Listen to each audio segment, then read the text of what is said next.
तुम आए सब आया, दुख गया सब दूर। कहे महमत ए सुख क्यों कहूँ, जो उदिया मूल अंकुर, जो उदिया मूल अंकुर। न्यारा निमख न हो वही, करने पड़े न याद। आशिक को मासूक का, कोई इन विधला गया स्वाद, कोई इन विधला गया स्वाद। या विध मेला पियू का पीछे, न्यार नहीं रेन दीन। जल में नहीं कोरे रहिए, जागिए माहे सुपान, जागिए माहे सुपान। तुम दुल्हा में दुल्हिनी, और न जानू बात। ईसक सो सेवा करूं, सब यंगो साक्षात, सब यंगो साक्षात। यूं तैयारी कीजियो, आगू करनी है दौड़। सब यंग ईसक ले के, निकसो ब्रह्मांड फोड़, निकसो ब्रह्मांड फोड़।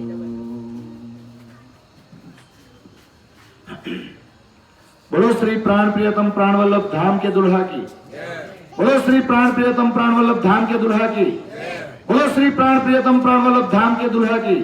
श्री कृष्ण कन्हैया लाल की, सदगुरु धनी श्री देवचंद्र जी महाराज की, महामती स्वामी श्री प्राणनाथ जी महाराज की, तीनों पुरी धाम की, सर्वे सुंदर साथ की, सर्वे सुंदर साथ की, सर्वे सुंदर साथ की।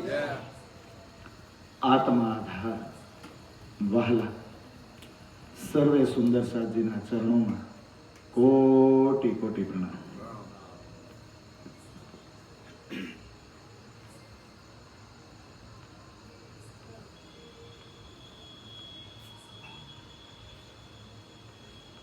छ प्रकरण पूरा थे ने, करो तो रिविजन, नाम बोलो तो रोज मारे रिविजन करवानुं का।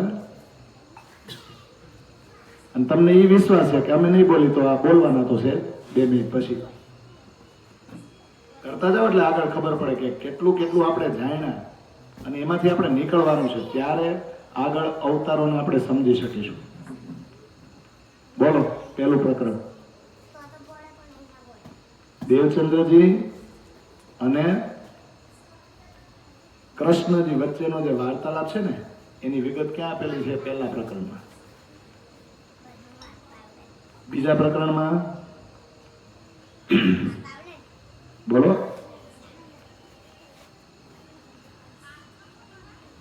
બીજા પ્રકરણમાં કાંઈ નથી આપેલું. આ ખેલ કેવો છે ને, રામત એ દેખાડ્યો, રામત કરાવી એવું નથી લખ્યું. પ્રકરણનું નામ શું છે? રામત દેખાય.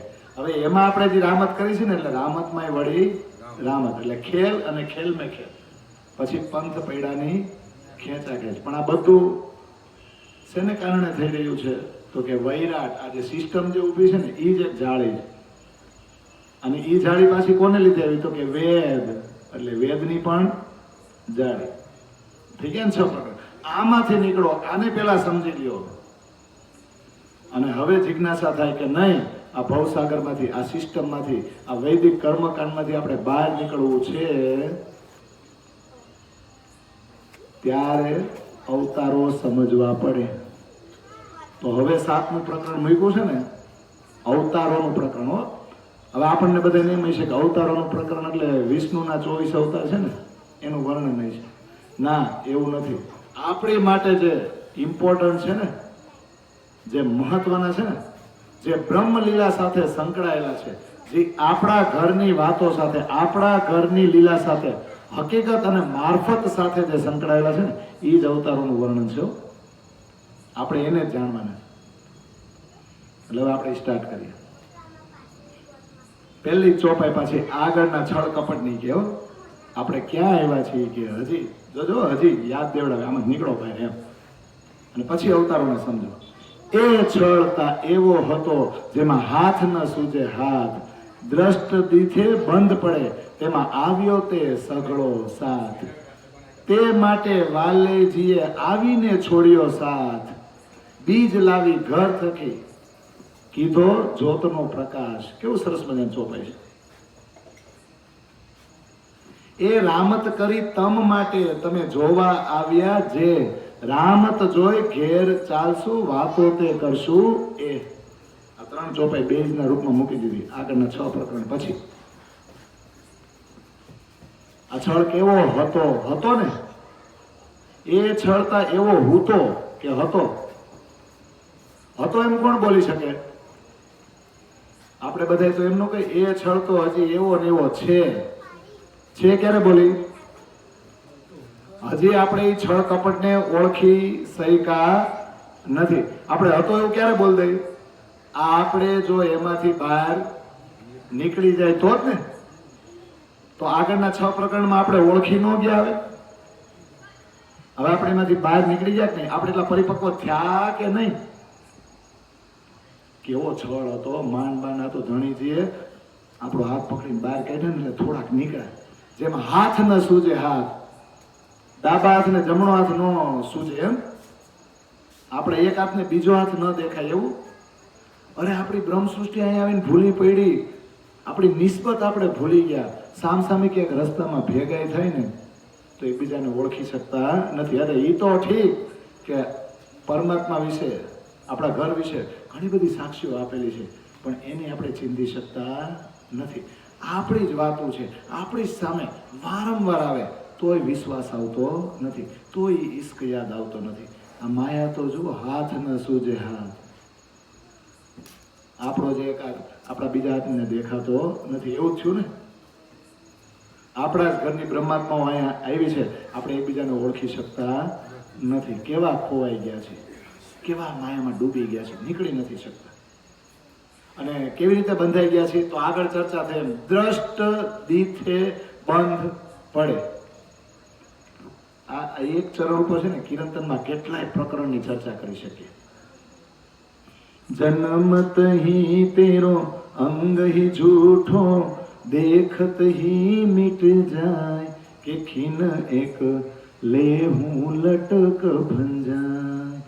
આ ક્ષણભંગુર જીવન છે. આ સંસાર પણ ક્ષણભંગુર છે. જેવા તમે જન્મ પામો ને તો એ અંગ સાચું કે ખોટું?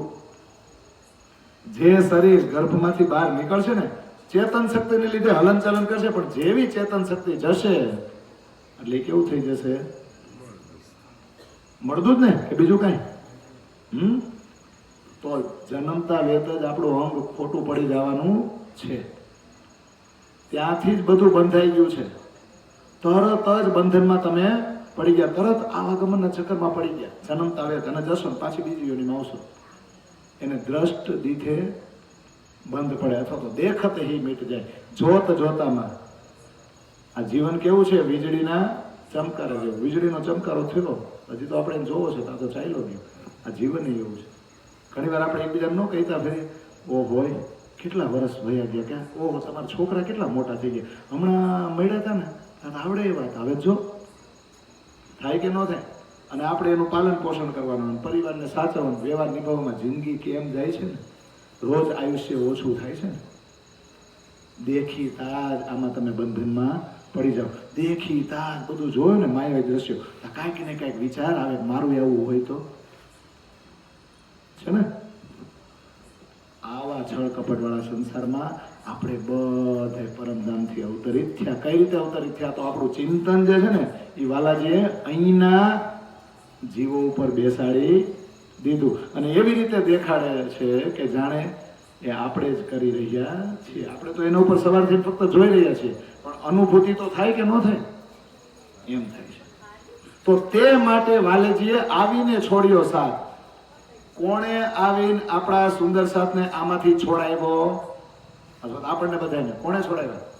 તે માટે વાલેજીએ. કોણે? આપણા ધણીજી ખુદ આવ્યા ને.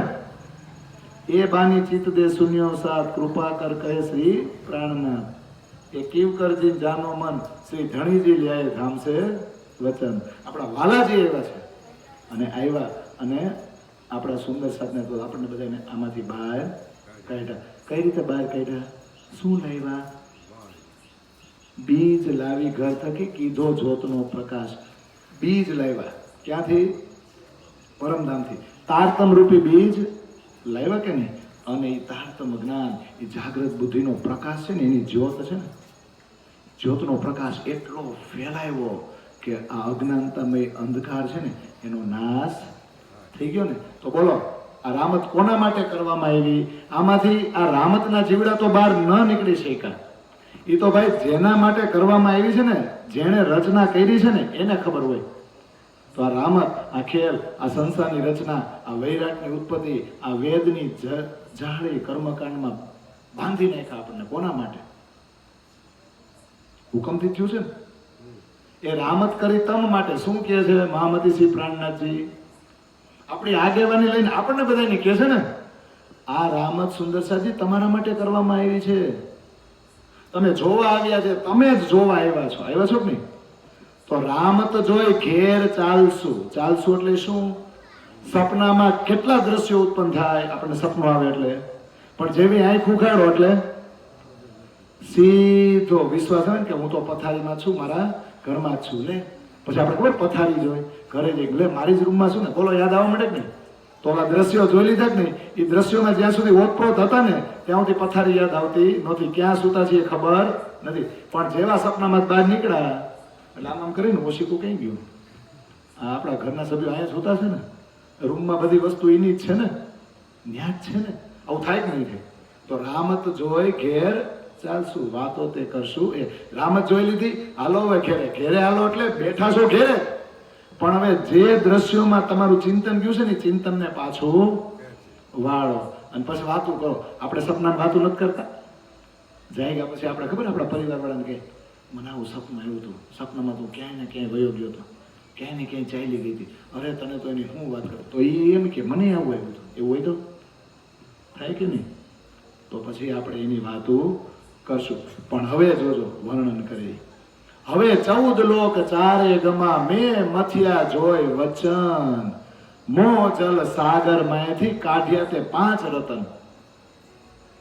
આ મોજલ સાગર આ સંસારનું મેં બરાબરનું મંથન કર્યું. એમાં 4 વેદ 6 શાસ્ત્ર પુરાણો ઉપનિષદ સંતોની વાણી બીજા બધા ધાર્મિક ગ્રંથો બધાયનું મંથન કર્યું.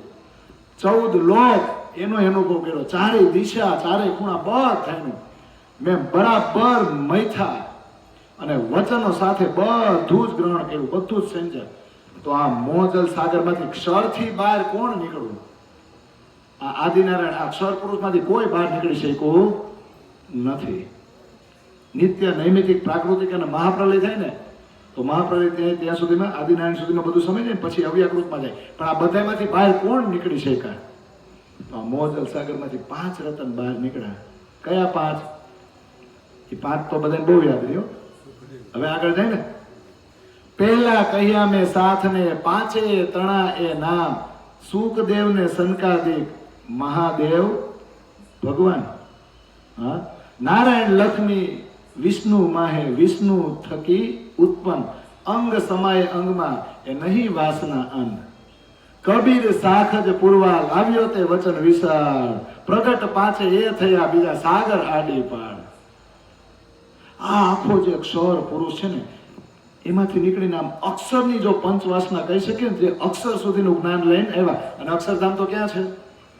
આપણા પરમધામમાં નથી છે કે નહીં? તો બ્રહ્માત્માઓના અવતરણની સાક્ષી અને પરમધામ આવું છે.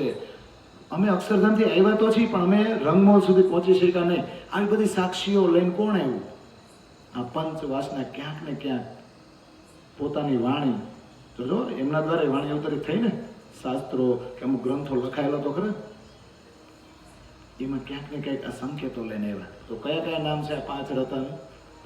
સુખદેવ, પછી સનકાદિક. સુખદેવ કોના પુત્ર છે? વ્યાસ.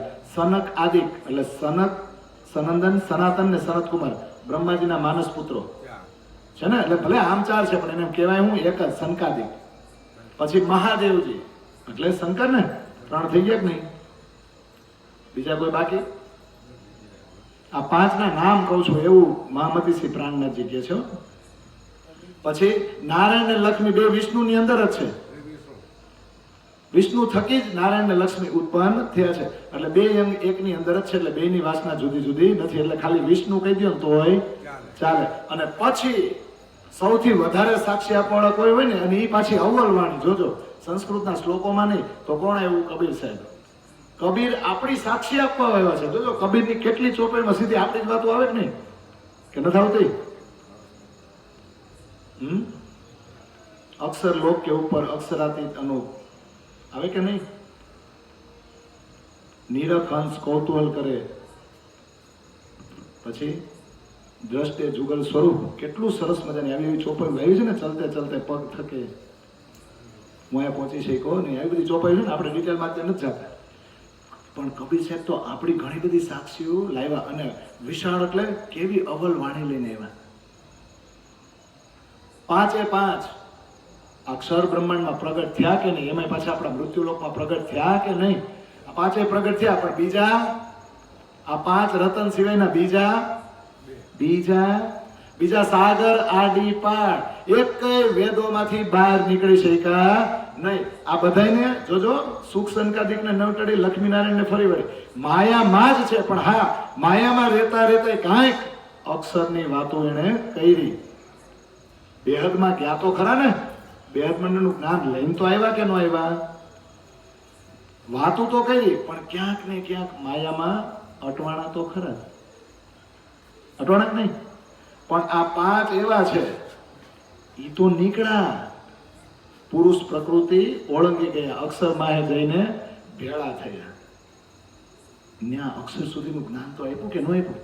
પણ બીજા બધાને તો છે ને આ ભવસાગર, આ મોહસાગર પાણીની જેમ આડો આવી ગયો. તો આપણે કોને પકડવાના? જોજો પ્રાણનાથજી જોજો કેટલા ડિટેલમાં લઈ જાય કે ઘણા સંતો મહંતો ને અવતારો થઈ ગયા અત્યાર સુધી બધા ધર્મ ને સંપ્રદાયમાં, એકઈને પકડવા જેવા નથી. તો કેટલાને પકડવાના? પાંચ જ ને. આ પાંચની વાણી કઈ કેવી છે કે જેમાંથી આપણા પરમાત્મા, આપણા ધણી પ્રત્યેની, આપણા ધામ પ્રત્યેની ક્યાંક ને ક્યાંક આપણને સાક્ષી મળે. અને એ લોકોને હુકમથી કોણે કેવડાવ્યું છે? એમના દ્વારા આપણા ધણીએ જ કેવડાવ્યું છે કે બીજા કોઈ? આપણે બધા એમ કે ને શંકર એકવાર અમર કથા કહેતા હતા, તો શંકર પાસે જ્ઞાન ક્યાં થયું? માહેશ્વર તંત્રમાં બધું પરમધામનું ક્યાં થયું? રાજી મહારાજના હુકમથી આવ્યું છે. પછી વિષ્ણુ એકવાર ધ્યાનમાં બેઠા હતા, લક્ષ્મી જેવા ખબર ન રહે તો એટલું બધું ધ્યાન લંબાવ્યું કોણે? કોના હુકમથી લંબાવવાનું ધ્યાન? કે જેથી કરી લક્ષ્મીજી પ્રશ્ન પૂછે કોનું ધ્યાન ધરું છું? આ બધું કોણે કરાવડાવ્યું? કોણે કરાવડાવ્યું?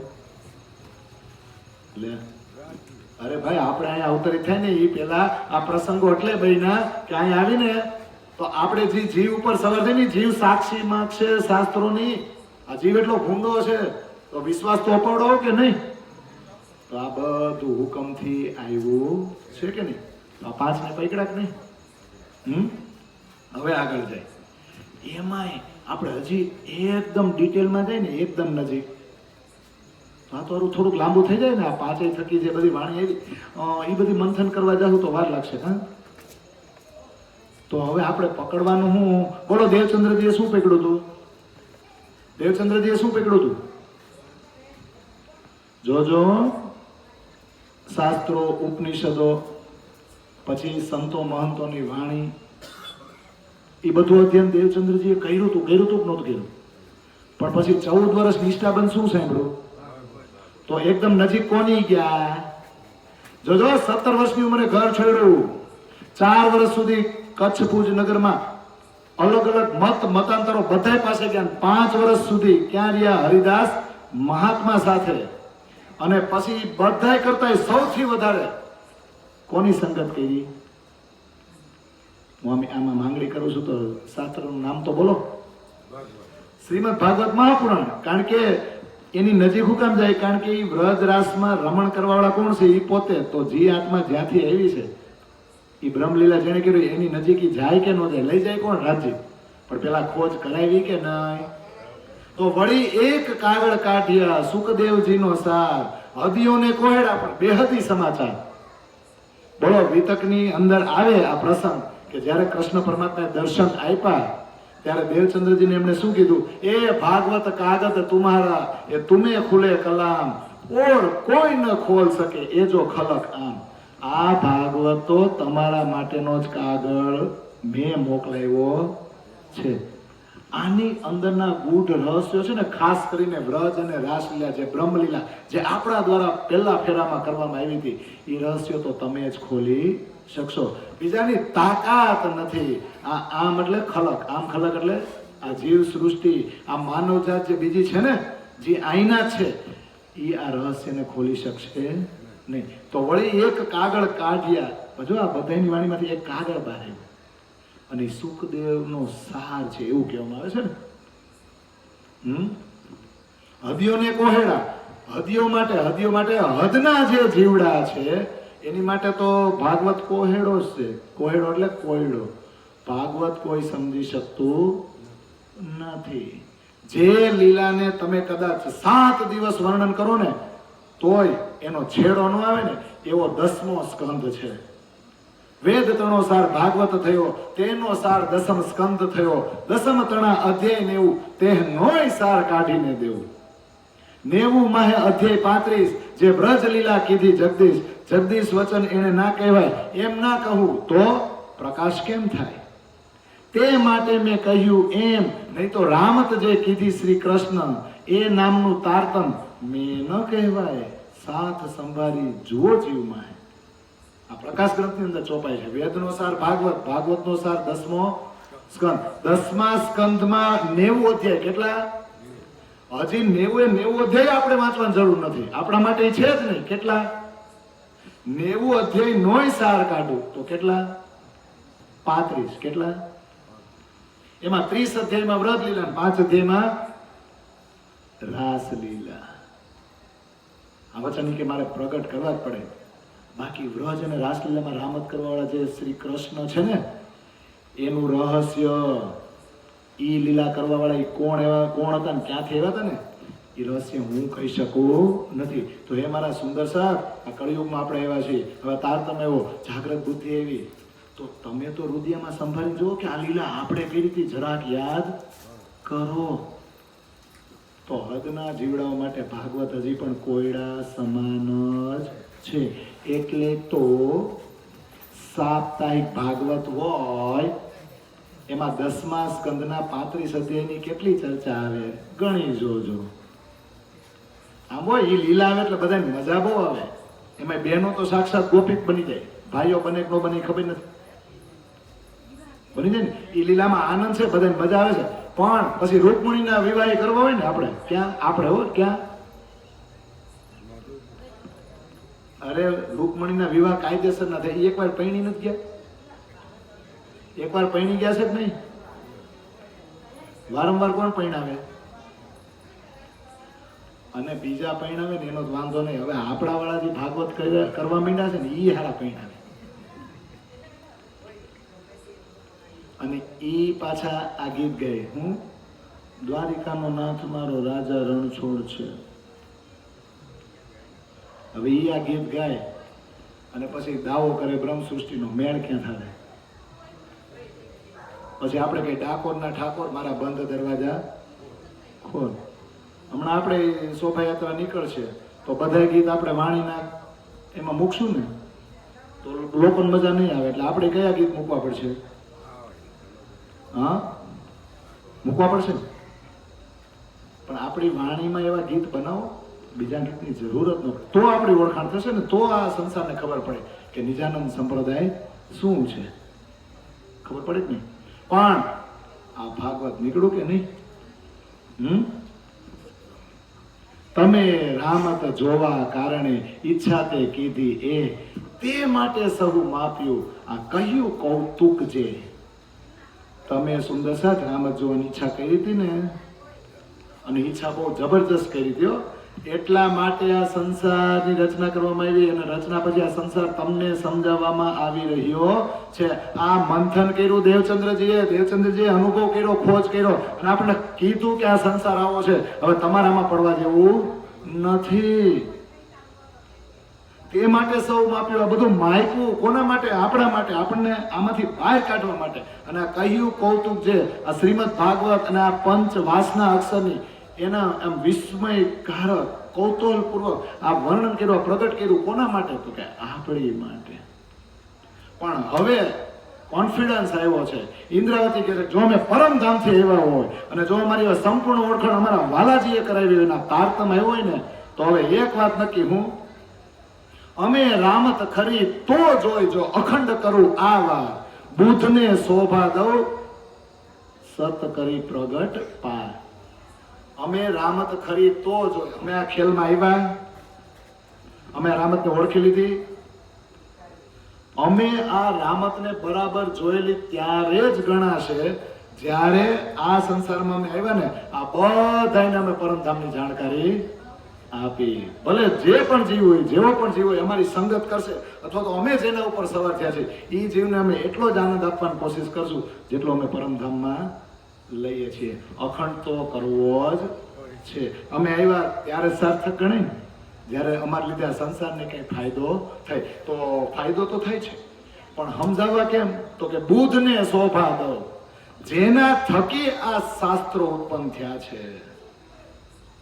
અને એ જ શાસ્ત્રોએ બધાને ગૂંચવણમાં નાખ્યા કે પરમાત્મા અલગ અલગ છે. હા, એક પરમાત્માની સાક્ષી બધા શાસ્ત્રોમાં છે, પણ જાગૃત બુદ્ધિ નથી.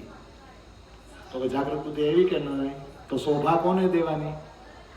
આ સંસારના જીવોને આ અખંડ જ્ઞાન આપવું છે, આ સંસારને અખંડ કરવો છે. તો જેના થકી આ સંસાર ઉત્પન્ન થયો છે ને, જેના થકી આ શાસ્ત્રો ઉત્પન્ન થયા છે ને, એને જ આગળ કરવો પડે. કરવો પડે કે નહીં? એટલે બુધને શોભા દો. બુધ અવતાર આવશે. કોણ બુધ? તો કે ઈત અક્ષર કો વિલસ્યો મન, પાંચ તત્વને 14 ભવન. અક્ષરની જે બુદ્ધિ છે ને, જેના થકી શાસ્ત્રો ઉત્પન્ન થયા છે, એને જ જાગૃત બુદ્ધિ આપીને એ જ ઘોડાને દોડાવવો પડશે. સત કરી પ્રગટ પાર, નિરાકાર કે પાર્થે તીન પાર કે ભી પાર. પરમધામનું જે સત્ય છે, પરમધામની જે હકીકત અને મારફતની લીલા છે, એ આપણે અહીંયા જાહેર કરવી પડશે. પણ કોના માધ્યમથી? હા, ઇન્દ્રાવતી છે, તારતમ છે, ધણીજીનો આવેશ છે, પણ સવાર કોની ઉપર થવું પડશે? ઘોડા ઉપર. તો ઘોડો કોણ છે? અક્ષરની બુદ્ધિ થકી શાસ્ત્રો. એટલે શાસ્ત્રો જ ઘોડો છે. શાસ્ત્રોમાં કલંક હતો, હવે એ કલંકને દૂર કરવો પડશે. પડશે કે નહીં? તો હવે અવતારોમાં જવું પડે કે નહીં? તો હજી આ 10 ચોપાઈ તો આ પ્રકરણમાં છે ને પ્લીન્થ તૈયાર કરી. કોણે? વાલાજી જ ને. વાલાજી થકી જઈ છે ને મને કે બીજા થકી? હવે આગળ વધી. અવતાર 24 વિષ્ણુના વૈકુંઠથી આવે જાય. હું ચોપાઈ બોલું છું. તે વિધ સર્વે કહું વિગતે, જેમ સનંદ સહુ સમજાય. અવતાર 21 એ મધે તે આડો થયો કલ્પાન, બીજા 3 જે મોટા કહ્યા તેની કહું જુજવી ભાત. અવતાર 24 વિષ્ણુના. કોના? હવે એ તો એક બ્રહ્માંડ પૂરતા જ ને. ઈંડા તો કેટલા તરતા હતા મોસાગરમાં. એક ઈંડું ફૂટે તો એક સર પુરુષ બને, બીજું ઈંડું ફૂટે તો. પણ આપણે જે ક્ષર પુરુષમાં ક્ષર બ્રહ્માંડમાં છે ને, અને એના જે મૃત્યુલોકમાં આપણે છે ને, એવું ઈંડું બીજું છે નહીં હો. અરે આપણે તો યાર જબરદસ્ત ભાગશાળી છે કે આમાં આવ્યા. તો આપણે તો આપણા વિષ્ણુને જ પકડવાના ને, આપણા ઈંડામ છે એનું વૈકુંઠ જ છે ને. તો વિષ્ણુના 24 અવતાર ક્યાંથી આવે ને જાય? પણ અત્યાર સુધી વિષ્ણુના કેવા અવતાર આવ્યા? અંશાંશ, આવેશ અને કલા. પૂરેપૂરું વૈકુંઠ ખાલી કરીને વિષ્ણુ ક્યારેય આવ્યા નથી. તે વિધ સર્વે કહું વિગતે, બરાબરનું વર્ણન કરું વિગતવાર, તમને બધી જ હકીકત સમજાય જશે. 21 અવતાર છે ને, એ આવીને વયા જાય, પોતાનું કામ કરીને પાછા ચાલ્યા જાય. એ કલ્પાંત ભેદ એટલે પ્રલયમાં આવી જાય છે. પણ બીજા 3 મોટા છે ને, 22મો, 23મો અને 24મો, એ બહુ મોટા છે અને એ પ્રલયમાં નો આવે.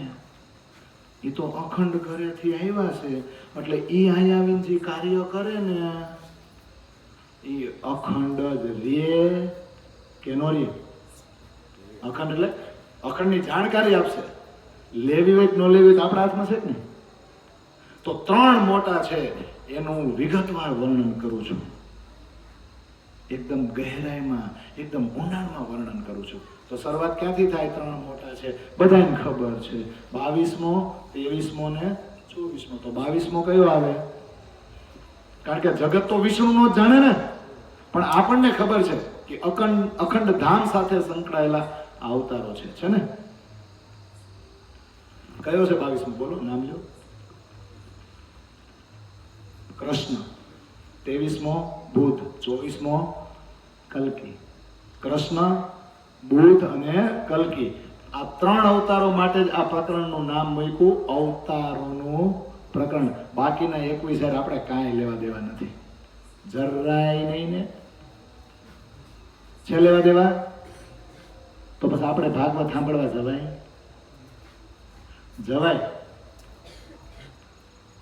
એના ખાલી 10મા સ્કંદમાં 35 અધ્યાય લઈ લો ને, વ્રજ અને રાસ. અરે ભાઈ, હવે તો ઈ અધ્યાય લેવાની જરૂર નથી. પેલા વાણી અવતરિત નહોતી એટલે લેતા હતા. હવે વ્રજ લીલાનું વર્ણન આવી ગયું કે નહીં? રાસ લીલા માટે આખો રાસ ગ્રંથ આવી ગયો કે નહીં? તો પછી આપણો રસ પાવ ને, ઈ આપણી કાઠિયાવાડી ગુજરાતી ભાષામાં છે કે નહીં? આટલું સરળ તમને વર્ણન કોણ કરે? કોણે ભાગવતના શ્લોકો લેવા જાય માથાકૂટ કરે? લેવાય કે ન લેવાય? હવે પણ હા, ભાગવત આપણી સાક્ષી તો પૂરી છે ને બ્રહ્મલીલાની, એટલે કીધું, બીજું કાંઈ છે નહીં. તો અવતાર એક શ્રી કૃષ્ણનો મૂળ મથુરા પ્રગટ્યો, જે વસુદેવને વાયક કહી વૈકુંઠ વળ્યો તે. હું આ પ્રકરણની ચોપાઈ કહું છું અત્યારે. હાલો, તમારે મારી ચર્ચા જ કરવાની, ધીમે ધીમે હાઈલા જાજો. અવતાર એક શ્રી કૃષ્ણનો મૂળ મથુરા પ્રગટ્યો, જે શ્રી કૃષ્ણ નામ છે. ગામ એમ જાણે છે કે વિષ્ણુનો જ અવતાર થયો છે. કઈ જગ્યાએ, કેટલા વાગે? પાછા આપણે એમ કહીએ, કયો નક્ષત્ર? રોહિણી નક્ષત્ર, શ્રાવણ વદ 8મ, એમ જ ને. અને જગ્યા કઈ? મથુરા. એની હું જેલ. અને કેટલામો ગર્ભ ધારણ કર્યો છે દેવકીએ? 7મો કે 8મો? 8મો ને. તો અવતાર એક શ્રી કૃષ્ણનો મૂળ મથુરા પ્રગટ્યો, જે પ્રગટ્યો છે 8મા ગર્ભમાંથી જન્મ લીધો. પણ એ ભાઈ રોકાણા નહીં. એમ બહુ ઉતાવળ હતી. કેમ? તો એને ખબર હતી અત્યારે મારું અહીંયા કાંઈ કામ છે નહીં. વસુદેવને વાયક કહી વૈકુંઠ વળ્યો કે એક્ઝેક્ટ 12 વાગે દેવકીના ગર્ભમાંથી જે જન્મ પામે છે એ વૈકુંઠના વિષ્ણુ જ છે કે નહીં? પણ એ સમયે જોજો, દેવકીને કાંઈ ખબર નથી, જન્મ લઈ ચૂક્યા છે. પણ વસુદેવો, જો અહીંયા વસુદેવ નામ છે, અને કૃષ્ણ જ્યારે આગળ લીલા કરશે ને તો એનું નામ વાસુદેવ થશે. બેમાં ફરક છે. વસુદેવ અને વાસુદેવ બેમાં ફરક છે. કારણ કે આદિનારાયણ છે ને, એના 4 અંતસ્કરણ છે: વાસુદેવ, સંકર્ષણ, પદુમન ને અનિરુદ્ધ. એમાં વાસુદેવ નામની શક્તિ છે ને, એ સાથે રહેશે, એટલે સમજવાનું છે. એટલે એનું નામ વાસુદેવ પડશે ભવિષ્યમાં, અત્યારની. તો વસુદેવને જગાડ્યા, અડધી કલાક ચર્ચા થઈ અને કાંઈક વાત કરીને પછી ચાલ્યા ગયા. તો આ પ્રકરણમાં 2 જ ચોપાઈ છે. કેટલું ટૂંકમાં કહી દીધું, વચ્ચે હું બન્યું નહીં તો હવે અત્યારે આપણી પાસે સમય નથી એટલે કઈ ન કીધું. ગોકુલ સ્વરૂપ પધાર્યો તેને ન કહી અવતાર, અરે એ તો આપણી અખંડ લીલા તેનો તે કહું વિચાર. ગોકુળમાં જે સ્વરૂપ ગયું ને, મથુરાની જેલમાંથી ટોપલામાં વસુદેવ ટોપલામાં લઈ ગયા ને નંદ બાબાને આપી દીધું, અને પછી જે વ્રજ લીલા થઈ, ઈ જે સ્વરૂપ ગયું વ્રજ લીલા જેને કરી ને, ઈ અવતાર નથી. અરે ઈ તો આપણી અખંડ લીલા, ઈ તો આપણી હું વારંવાર હું કેમ બોલું છું, કોની લીલા છે? આપણી છે. કેવી છે? અખંડ ઈશ્કની લીલા થઈ છે, અને પરમધામથી લીલા અવતરિત થઈ છે. તેનો તે કહું વિચાર. હાલો ને એની થોડીક વાતો કરું. હવે આ તો 2 ચોપાઈ કીધી ને, આવી બીજી ચોપાઈ ક્યાં ક્યાં છે એ બધી અત્યારે સાથે લઈ લઈએ.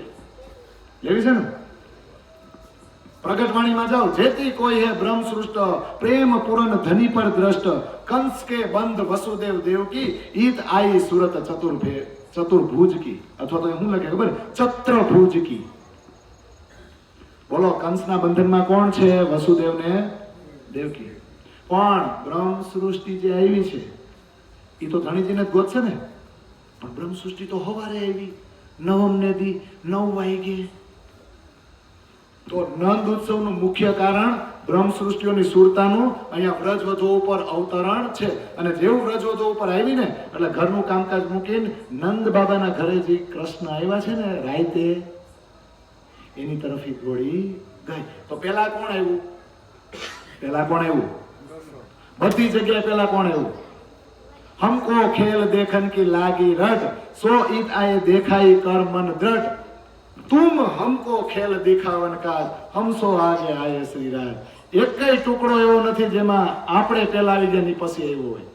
આપણે હવારે આવ્યા, ઈ રાતે આવ્યા, પણ 2 નવમ ને દી આવ્યા છે. આપણે શું કહે? શ્રાવણ વદ આઠમ. આપણે આઠમમાં હવારથી કેળના પાન હોય ને લટકાવી ક્યાં? ઘરે. અને આપણે તોરણે બાંધીને આવ્યા ક્યારે? જો 12 વાગે ભલે આવ્યા, 12 વાગે ને તો એ નવમ જ થાય. આ 12 ને PM કહેવાય કે એમ? હા, આ 12 રાત્રિના 12 હોય એટલે બીજો દિવસ શરૂ થઈ ગયો ને. પણ યાદ રાખજો, આપણા ધણી તો 12:30 આવ્યા, એટલે 12:30 એટલે એક્ઝેક્ટ નક્કી થઈ ગયું કે નવમ શરૂ થઈ ગઈ જ નહીં. પણ હવે આપણે તો એવું ધારીએ કે દિવસ શરૂ થાય ને ત્યારે જ નવો દિવસ કહેવાય. એટલે હો, બાકી તો રાતે જ ફરી જાય જ નહીં. નહીં, આપણે ફરી જ જઈએ. કા ન ફરે? ઓકે, તારીખ બદલાઈ જાય અને આપણે એ કેલેન્ડરને અનુસરીએ છીએ ને, એ જે હોય. હાલો ને, આ તો જૂના સમયનું છે ને, દ્વાપરનું. તો કંસના બંધનમાં કોણ છે? વસુદેવ ને દેવકી છે ને. ઈત આઈ સુરત ચતુર્ભુજ કી, ચતુર્ભુજ સ્વરૂપ આવ્યું. જૈનમાં તો ખરા વિષ્ણુ 12 વાગે, પણ ચતુર્ભુજ સ્વરૂપ ધારણ કરી લીધું. सूरत विष्णु की चतुर्भुज जोए, दियो दर्शन वसुदेव को सोए, पीछे फिरे कह के हकीकत, अब दोहे भुजा की कहूं विगत. આ વિષ્ણુનું જે સ્વરૂપ આવ્યું ને ચતુર્ભુજ, એને વસુદેવને દર્શન આપ્યા, જગાડ્યા. શું કીધું? અડધી કલાક ચર્ચા થઈ કે હું તો અત્યારે જાઉં છું, પણ મારી જગ્યાએ જે 2 હાથવાળું બાળક આવે ને એને તમારે નંદ બાબાને ઘરે મૂકવાનું છે. આ જેલના દરવાજા ખુલી જશે, સાંકળો તૂટી જશે, ટોપલો આવી જશે, આ સૈનિકો મૂર્છિત થઈ જશે. તમે ટેન્શન લ્યો માં, તમે જઈને મૂકીને આવશો ને પાછા આવશો ને બધું હતું એમનું એમ પહેલા થઈ જશે. હું અત્યારે તમારો દીકરો નથી, જ્યારે તમને જેલમાંથી છોડાવું ત્યારે હું તમારો દીકરો કહેવાઈશ. તો આ વાર્તાલાપમાં અડધી કલાક ચાલ્યો ગયો. આ કીધું પાછા વળતા વળતા હું વૈકુંઠ જાઉં છું, પણ મારી જગ્યાએ 2 હાથવાળું જે બાળક આવે અહીંયા પ્રગટ થાય, જન્મ નહીં, હું પ્રગટ થાય, એને તમારે નંદ બાબાના ઘરે ગોકુળમાં મૂકી આવવાનું છે. અને ત્યાં મારી માયારૂપ શક્તિ એ દીકરી સ્વરૂપે જે જન્મ લીધો છે એને તમારે લઈને આવવાનું. આવું કીધું ને. તો કોણ છે 2 હાથવાળું બાળક જે 12:30 આવ્યું? આવું કઈ નહીં તો વયા ગયા. કઈ રીતે જાય છે જોજો, ખુલાસામાં ચોપાય છે. કહે વેદ વૈકુંઠ છે આયે ચતુર્ભુજ દિયા દીદાર, વસુદેવ 3 શિખાપન શ્યામ પહોંચાયા નંદ દ્વાર. મલકુત સે ફિરસ્તા કોણ કોને કોને નું સમજાય. જો નું પેગંબર ને હુદ પેગંબર નામ છે. નું એટલે વસુદેવ અને હુદ પેગંબર એટલે નંદ. ખુલાસામાં 13મું પ્રકરણ તમે વાંચો. એક ચોપાઈ આપણી, એક ચોપાઈ કતેબ ગ્રંથની છે. એટલે મલકુત સે ફિરસ્તા નું સમજાય હે, નસીહત કર પીછા ફિરિયા. હવે ને નુહે શ્યામ દિયા પહોંચાય. તો વૈકુંઠ માંથી ચત્રભુજ સ્વરૂપ આવ્યું અને દર્શન દીધા વસુદેવને, એવું તો વેદો એ કહે છે. અને પછી એની શિખામણ લઈને વસુદેવે શું કર્યું? જે શ્યામ આવ્યા ને 12:30, કેટલા વાગે? શ્યામ નામ પરમધામ સિવાય ક્યાંય નથી. કારણ કે શ્યામ એટલે કિશોર. કિશોર અવસ્થામાં જે પરમધામમાં પૂર્ણ બ્રહ્મ પરમાત્મા અનાદિ અક્ષરાતીત શ્રી કૃષ્ણ જે સચ્ચિદાનંદ સ્વરૂપે બિરાજમાન છે, એનો જે આવેશ છે એને અહીંયા સ્વતંત્ર 2 હાથવાળું સ્વરૂપ વાળું, આ 2 હાથવાળું જે સ્વરૂપ છે ને બાળક, એ સ્વરૂપ ધારણ કર્યું છે. કોણે? આપણા શ્યામ. એટલે એને શું નામ આપી દીધું? શ્યામ. શ્યામ નામ ભાગવતમાં નથી ફરતું અને કતેબમાં નથી ફરતું. શ્યામ શ્યામ જ રે છે ને. એટલે આગળ ચોપાઈ શું છે? મલકુત થી ફિરસ્તા આવ્યા. મલકુત એટલે વૈકુંઠ. વૈકુંઠ થી વિષ્ણુ દેવ બીજા કોઈ એ નું પેગંબરને સમજાવ્યા અને નસીહત એટલે શિખામણ આપી. એ શિખામણથી નુહે શ્યામ દિયા પહોંચાય. જોજો, વસુદેવ શ્યામને પહોંચાડે, નું પેગંબર શ્યામને પહોંચાડે. બેયના નામ બદલી ગયા, વસુદેવ ને નું, પણ શ્યામ નામ તો બદલાણું. કેટલી સરસ મજાની ચોપાઈ છે. તો બોલો, હવે ટોપલામજી ગયું અને બાળકી લઈને આવ્યા. એ બધું જે હોય હાલો ને, ત્રિધા લીલામાં આપણે નથી પડતા અત્યારે. પણ કોણ છે એ? અવતાર એક શ્રી કૃષ્ણના મથુરા પ્રગટ્યા છે. દીદાર દેવકી વસુદેવ કો દિયા ચત્રભુજ. એ ને એ જ આવે કે નહીં? बचन कहे वसुदेव को फिरे बैकुंठ अपनी ठोर, पीछे प्रगटे दोई भुजा सो स्वरूप सनंत और. वसुदेव गोकल ले चले ताये न कही अवतार, सो तो नहीं इन हद का अखंड लीला है पार. आ बधी ચોપાઈઓને છે ને બંધ બેસતી કરજો. આ ચોપાઈઓ અલગ અલગ ગ્રંથમાં છે, એ બધાને જોડજો તો સાંકળ બનશે. એક એક કડી જોડો તો રહસ્ય ખુલશે. તો પછી બીજા કોઈ આપણને ભરમાવી જાય ને કે કઈ શક્તિ ક્યાં આવી, કોઈ એમ કે અહીંયા આવી, કોઈ એમ કે ડાયરેક્ટ ગોકુળમાં આવી, તો કોઈ એમ કે મથુરામાં. એલા ભાઈ, તમે નક્કી કરો ને ક્યાં આવી. તમારો ધણી તમને નક્કી કરાવે. કોઈ મારા જેવો પંચભૌતિક શરીર વાળો બેહે અને પોતે પોતાનું મંથન કરીને તમને દઈ દે અને તમે એને પથ્થરની લકીર માનો. એને એક જ ગ્રંથની ચોપાઈ વાંચી હોય, બીજા કેટલાય ગ્રંથમાં ચોપાઈ હોય છે એની બંધ બેસતી હોય. બધુંને જોડો એટલે સત્ય તમારી સામે આવે. વાંધો હું ખબર, આપણે વાંચવું નથી. 100 વાતની એક વાત કહી દઉં. બાકી જો રાજ્ય એમ કહેતા હોય કે આ બેસક ઇલમ છે, કેવો બેસક, તો આ વાંચો ને એટલે જાગ્રત બુદ્ધિ એવડો આપે. કદાચ આપણે હાવ ઓછું ભણ્યા હોય ને તોય આપે હો, પણ આપણે એને વાતો નથી કરવી. આપણે એની ઉપર વિશ્વાસ નથી. તું મારી હારે હો તો મારો મુંજારો દૂર થાય, એવું આપણે એમ કહેતા નથી. થાય કે નહીં? તો પાછું એમને આવી ગયો. સમજાય છે? 12:30 જે એવી કોણ છે રાતે અને ટોપલામાં લઈને ગયા અને નંદબાબાને ઘરે પહોંચાડી દીધા. એ કોણ છે? અક્ષરાતીત ધણી છે. તો મૂળ સુરત અક્ષર कीजे, जिन चाहिया देखो प्रेम सरे, 100 सूरत धनी को ले आवे, नंद घर कियो प्रवेश, 2 भुजा स्वरूप जो श्याम, आत्म अक्षर ने जोश धनी धाम. અક્ષર ને હવારના હુવડાવ્યા છે. રોંઢે 4:30 મોસાગરની રાત્રિ બનાવી, એમાં આવા કેટલાય કલ્પને કેટલી ચોકડી વ્યતીત કરી. એમાં 28મો દ્વાપર આવ્યો ને ત્યારે અક્ષરને કીધું હાલ માર ભેગો. તાર જોવું છે ને? એટલે અક્ષરનો આતમ લીધો એટલે અક્ષરને લીલા કરવાની નથી, એને ફક્ત જોવાની છે. એટલે આતમ અક્ષરની ને જોશ ધામ ધણીનો એને સ્વતંત્ર સ્વરૂપ ધારણ કરી છે. આપણે એમ કહીએ ને મૂળ સુરત અક્ષર કીધે. ચાંદની ચોકમાં ઉભા ઉભા અક્ષરના જે ચિંતને વિલાસની સુરતાએ જે ઈચ્છા કરી હતી ને કે આ રંગમોલમાં શું થાય છે, એ સુરતાને ભેગી લીધી રાજી મહારાજે અને કીધું હાલ મારી ભેગો વ્રજમાં, હવે તારે જોવાનું છે. 100 સુરત ધનિકો લેવે, ધણીજીનો આવેશ સાથે નંદ ઘરમાં પ્રવેશ કર્યો. પણ ઘણા એવું માને કે ઉપરથી સીધા બે નંદ બાબાના ઘરમાં આવ્યા. કઈ રીતે પોસિબલ છે?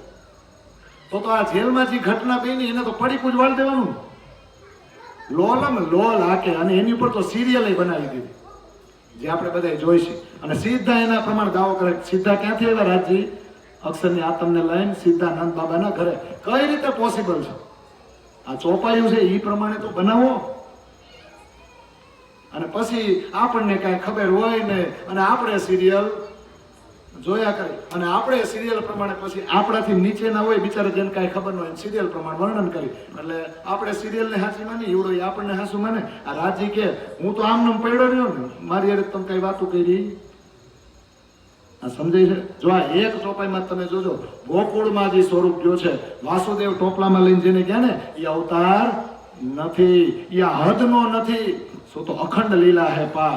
એ આપણી અખંડ લીલા કરવાવાળું સ્વરૂપ છે જે પરમધામથી આવ્યું છે. એ સિક્કો મારી દે છે ને તો વિષ્ણુ છે જ નહીં, છે જ નહીં. પણ હા ટોપલામાં લઈને જાય છે જમનાજીમાં નદીમાં પાણી ઉફાન ઉપર હોય ને પૂર આવે ને ત્યારે શેષનાગ આવે ને એ તો ધણીજીના હુકમથી આવે. અને વાસુદેવ નામની શક્તિને પરમાત્મા એટલે ખેંચી લે છે કે જ્યારે જશે ત્યારે કંસ જે રાક્ષસો મોકલશે એને કોણ મારશે?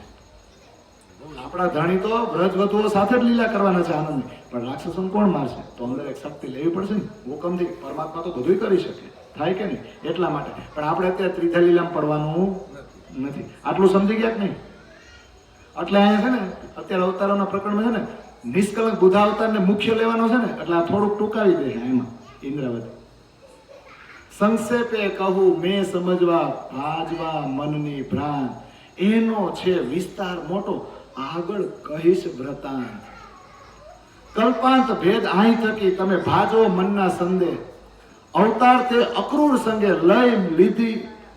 જોજો સમજો અવતાર તે અક્રૂર સંગે જય લીધી મથુરા તત ખેવ. મથુરાને જલ્દી લઈ લીધી, કબજે કરી લીધી. આ સમજવા જેવું છે. પણ વિચાર છે વળી એ મધે તમે સાંભળો દય ચિત્ત આશંકા કરું સૌ અળગી. સમજાય છે? આશંકા દૂર કરવાની છે. તો આશંકા ક્યાં રહી જાય? કહું સનંદ સર્વે તે હકીકત કહેવાની છે કે જેવી વસ્તુ થોડી જેવી તેવી વસ્તુ નથી. અક્ષરાતીત તો લીલા કરીને વયા ગયા 11 વર્ષ ને 52 દિવસ, પણ પાછળની જે લીલા થાય છે ને એમાંય પાછા ભેદ છે. હજી વૈકુંઠનું શરૂ જ નથી થવાનું. વચ્ચે 11 દિવસની લીલા કોક આવીને કરી ગયું. એટલે વિચાર કરવો પડે. ડાયરેક્ટ હજી અવતાર શરૂ થશે નહીં. કેવું સરસ મજાની ચોપાઈ છે, કેવી બંધ બેસતી ગોઠવી છે. એટલે અહીંયા ટૂંકાવી દીધું કે 11 વર્ષ અને 52 દિવસ જે લીલા કરી ને આ તો મેં અત્યારે સંક્ષિપ્તમાં કીધું, ટૂંકમાં કીધું. આ રીતે વ્રજમાં સ્વરૂપી આપણા ઘણી જ હતા. આ તમારા મનની ભ્રમણા ભાંગી જાય ને એટલે કીધું. પણ એ ગોકુળ લીલા બહુ મોટી છે, એનું આગળ વર્ણન કરીશ. પણ મારે તો અત્યારે અવતારોનું વર્ણન કરવું છે ને એટલે એ ટૂંકાવી દીધું. અને એ વર્ણન આપણે આવતીકાલે આવશે. હવે આગળ કીધું કલ્પાંત ભેદ આહી થકી તમે ભાજો મનના સંદેહ. તમારા મનની શંકાઓ દૂર કરો. હવે કલ્પ ભેદ આવી જશે. જોજો તો શું થાય? 11 વર્ષ અને 52 દિવસ સુધી વ્રજલીલા થઈ જ નહીં. પછી વેણુના થયો કે નહીં? પછી આપણે રાસમાં ગયા કે નહીં? હવે રાસ પૂરો થઈ ગયો. રાસ પૂરો કર્યા પછી આપણે પરમધામ ગયા કે નહીં? પાછો આ બ્રહ્માંડ શરૂ થયો કે નહીં? આનું વ્રજમંડળ શરૂ થયો કે નહીં? તો આ વ્રજમંડળ શરૂ થયું એમાં કૃષ્ણ છે કે નહીં? છે કે નહીં? તો હવે એ ક્યાં છે? અક્રૂરજી તેડવા આવ્યા કે નહીં? અક્રૂરજી તેડવા આવ્યા કે નહીં? રાસલીલા પૂરી થઈ, પાછા બધા રાયતી પૂરી થઈ, હવાર બધા ઉઠ્યા. જેમ હતું એમ જ હતું ને. પણ 7 દિવસ આયા લીલા કરી. 8મે દિવસે અક્રૂરજી તેડવા આવે. મથુરા જાય કે નહીં? હા તો એ 4 દિવસમાં પછી ગજ મલ કંસ બધાને મારે કે નહીં? ઉગ્રસેનને પાછું રાત તિલક કરે કે નહીં? આવું બધું આવે છે કે નહીં? અવતાર તે અક્રૂર સંગે લઈ લીધી, જય લીધી મથુરા તત ખેવ. તત ખીણ એટલે જેવા અક્રૂરજી તેડવા આવ્યા હતા તરત જ જઈને મથુરાનો કાર્યભાર પોતાના હાથમાં લેવો એટલે કંસને હવે મારવાનો છે અને ઉગ્રસેનને રાજ્ય સોંપવાનું છે. હા અક્રૂર સાથે ગયા ખરા, પણ હજી થોડુંક વચ્ચે થોડુંક છે ને રહસ્ય છે. પછી અવતાર શરૂ થાય. કેટલી સરસ ચોપાઈ છે જુઓ. તો શું છે? હજી આ મધ્યમાં થોડોક વિચાર કરી જજો. ચિત્ત દઈને સાંભળજો. તમારી એકય શંકા રેવી જોઈ નહીં. બધી શંકાઓને દૂર કરું. બધી જ હકીકત સ્પષ્ટ, બધી જ સંબંધ કહી દઉં તમને. કેવી સરસ મજાની. જો તો આપણી માટે કેટલું સંક્ષિપ્તમાં ને ડીપમાં વર્ણન કરે છે આપણી ચોપાઈઓ દ્વારા. તો આગળ જાય ને, દિન 11 ભેસ લેલા સંગ ગોવાલા તણી, પછી 7 દિન ગોકુળ મધે, પછી ચાલ્યા મથુરા ભણી.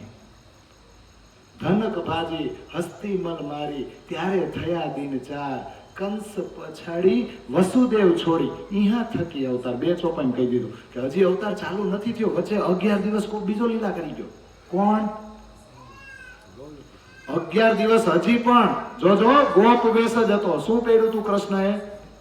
હજી રાજસી વેશ ધારણ નથી કર્યો. મથુરા ગયા છે પણ 7 દિવસ ક્યાં લીલા કરી? વ્રજમાં. અને 4 દિવસ ક્યાં લીલા કરી? મથુરામાં. આ 11 દિવસની લીલા કરવાનું સ્વરૂપ હજી અવતાર નથી. વિષ્ણુની શક્તિ નથી, એ તો ગૌલોકી શક્તિ છે. હજી બંસી મુકુટ અને જે ક્યાંનો ગોપ વેશ, વાઘા ક્યાંના છે? ગામના જ છે. રાજસી વેશ ધારણ કર્યો નથી. 7 દિન ગોકુળ મધે ને, 7 દિવસ ગોકુળ મધે ને 4 દિવસ મથુરા ગયા. પછી જો ધનક ભાજી, કેવું સરસ મજાનું. ધનક એટલે ધનુષ્ય ભાંગ્યું કે નહીં? ધનુષ્ય તોડ્યું કે નહીં? કોનું? તમે થોડાક મારી એ રીત પણ મજા આવે ને કા? કોનું ધનુષ્ય તોડ્યું? કોણે આપ્યું તું કંસને? કંસને કોણે આપ્યું તું? શંકરે. શંકર ભગવાન એમ એવું તને તો ત્રિદેવો નો હરાવી ગયો ભાઈ. તો પછી વિષ્ણુ મારવા આવી શકે કંસને? અને એમ કીધું હા તને ત્રિદેવો હરાવી નહીં શકે, પણ આ ધનુષ્ય જે તોડશે ને એ તને મારશે. હો એટલે તોડ્યું કે નહીં? ધનક ભાજી હસ્તી મલ મારી. હસ્તી એટલે હાથીને માર્યો કે નહીં? અને મલને પણ માર્યા કે નહીં? તો 4 દિવસમાં બધું થયું કે નહીં? અને કંસ પછાડી, કંસને પછાડ્યો કે નહીં? અને વસુદેવને છોડાવ્યા કે નહીં આ 4 દિવસમાં? તો 11 દિવસ પૂરા થઈ ગયા કે નહીં? હવે અવતાર શરૂ. તો વિચાર કરો, આ ચોપાઈ આમાં છે તો બીજા ગ્રંથમાં છે ને, બેહદવાણી જાઓ, પાછલા 7માં રામત દિન 11 કીધી. આવે કે નહીં? અક્રૂર તેડી સીધાવ્યો, જય મથુરા લીધી, તિહા લગે વેશ વાલા તણો, મુગત કંસને દીધી, રાસ પાછલી રામત લીલા જાણજો બીજી, ટીલું દે ઉગ્રસેનને વેશ સહિત સીધાવ્યા, ઈહાથી લીલા અવતારની વસુદેવ વધાવ્યા. આવે કે નહીં? કેટલું સરસ મજાનું. તમે જુઓ તો ખરા, આ 3 ચોપાઈ લાગુ પડે ને. પાછલા 7માં બોલો, પાછલા 7 એટલે કોણ? રાસલીલા પૂરી થઈ ગઈ પછી આઈની વ્રજ વધુ હતી, એને કંઈક ફાયદો થવો જોઈએ કે ન થવો જોઈએ? જે જીવ ઉપર સવાર થઈને આપણે બધા વ્રજ લીલાનો આનંદ મેળવો તો એ જીવને કંઈક ફાયદો થવો જોઈએ કે નહીં? તો અક્ષરના આવેશયુક્ત ને જોજો. પછી જે બ્રહ્માંડ છે ને, પ્રતિબિંબ શું શા માટે કહેવાય? પેલા એનું નામ કાલમય બ્રહ્માંડ હતું, હવે પ્રતિબિંબ કેમ થઈ ગયું? કારણ કે પેલા રાજ્યનો આવેશ હતો અને હવે શરૂ થયો ને તો અક્ષરનો આવેશ છે, એટલે એનું શું નામ થઈ ગયું? પ્રતિબિંબ કાલમયા બ્રહ્માંડ. તો 7 દિવસ આઈના જે સુંદર સતત વ્રજ વધુ એની સાથે લીલા ન થઈ, એ ગોકુળમાં ને વૃંદાવનમાં કુંડલીમાં એમાંય થોડા થોડા રાસ રમણ ન કર્યા, યુગલ ગીત ને વેણુ ગીત ન ગાયા, એ બધું કર્યું છે. તો 11 દિવસ સુધી ને, પણ કઈ રીતે? 7 દિવસ જ રીતે. 4 દિવસ ક્યાં રહ્યા? મથુરામાં. એટલે અક્રૂર આવ્યા અને તરત જ જઈને મથુરા પહોંચ્યા. જો એનું જ વર્ણન કરું છું, પણ બીજા ગ્રંથમાં બીજા પ્રકરણમાં ચોપાઈ છે. એટલે તિહા લગે વેશ વાલા તણો, મુગત કંસને દીધી. આ સમજાય છે? જ્યાં સુધી કંસને ન માર્યો ને ત્યાં સુધી રાજાના વસ્ત્રો ધારણ કર્યા નહોતા. ત્યાં સુધી આપણા વાલાજીએ જે વસ્ત્રો ધારણ કર્યા હતા ને 11 વર્ષ અને 52 દિવસ દરમિયાન, એ જ વસ્ત્રો કૃષ્ણએ ધારણ કરેલા હતા. પણ આપણા વાલાજી એમાં નથી. ગૌલોકની શક્તિ છે. તો રાસ પાછલી જે આ 11 દિવસની રામત થઈ ને લીલા, એ બીજી લીલા છે, ત્રીજા લીલામાંથી થાય કે નહીં? પછી ઉગ્રસેનને તિલક કર્યું કે નહીં? પછી રાજસી વેશ ધારણ કર્યો કે નહીં? અહીંથી અવતારની લીલા શરૂ થાય, કારણ કે વસુદેવને પણ છોડાવ છે. આ સમજાઈ ગઈ ચોપાઈ? હજી આવી ચોપાઈ પ્રગટવાણીમાં છે. બધું સાથે આવે છે એટલે ભેગું ભેગું કહી દઉં છું. બાકી પ્રકરણ પૂરું કરવા દઉં તો હમણાં ચૂટકીને થઈ જાય. પણ આપણે બધી લિંક જોડવાની છે, ઊંડાણમાં સમજવાનું છે. તો પ્રગટવાણીમાં ચોપાઈ છે. સારે અર્થ તબ હોવે સત, જો પ્રગટ લીલા દો હોવે હિત, યાહી ઇન્દ में श्री कृष्ण जी भये, सो 11 दिन व्रज मथुरा रहे. दिन 11 ग्वाला भेष, तीन पर नहीं धनी को आवेश, 7 दिन गोकुल में रहे, 4 दिन मथुरा के कहे। गजमल कंस को कारज कियो, उग्रसेन को टीका दियो, कारागृह में दर्शन दिए जीन, आए छुड़ाए बंद से तीन। वसुदेव देवकी के लोहे बाण, उतारियो भेष ने किया स्नान। जब राज बागे को कियो सिंगार, तब बल पराक्रम ना रहियो लगार। केवी सरस मजानी ચોપાઈ છે। બધાય અર્થોની તમને ખબર પડી જાય તો પાછા આ ઈંડમાં પાછો આ ઈંડ શરૂ થયો ને એટલે પાછા કૃષ્ણજી આવ્યા, પણ ધણીજીનો આવેશ છે પણ ક્યાં રહ્યા?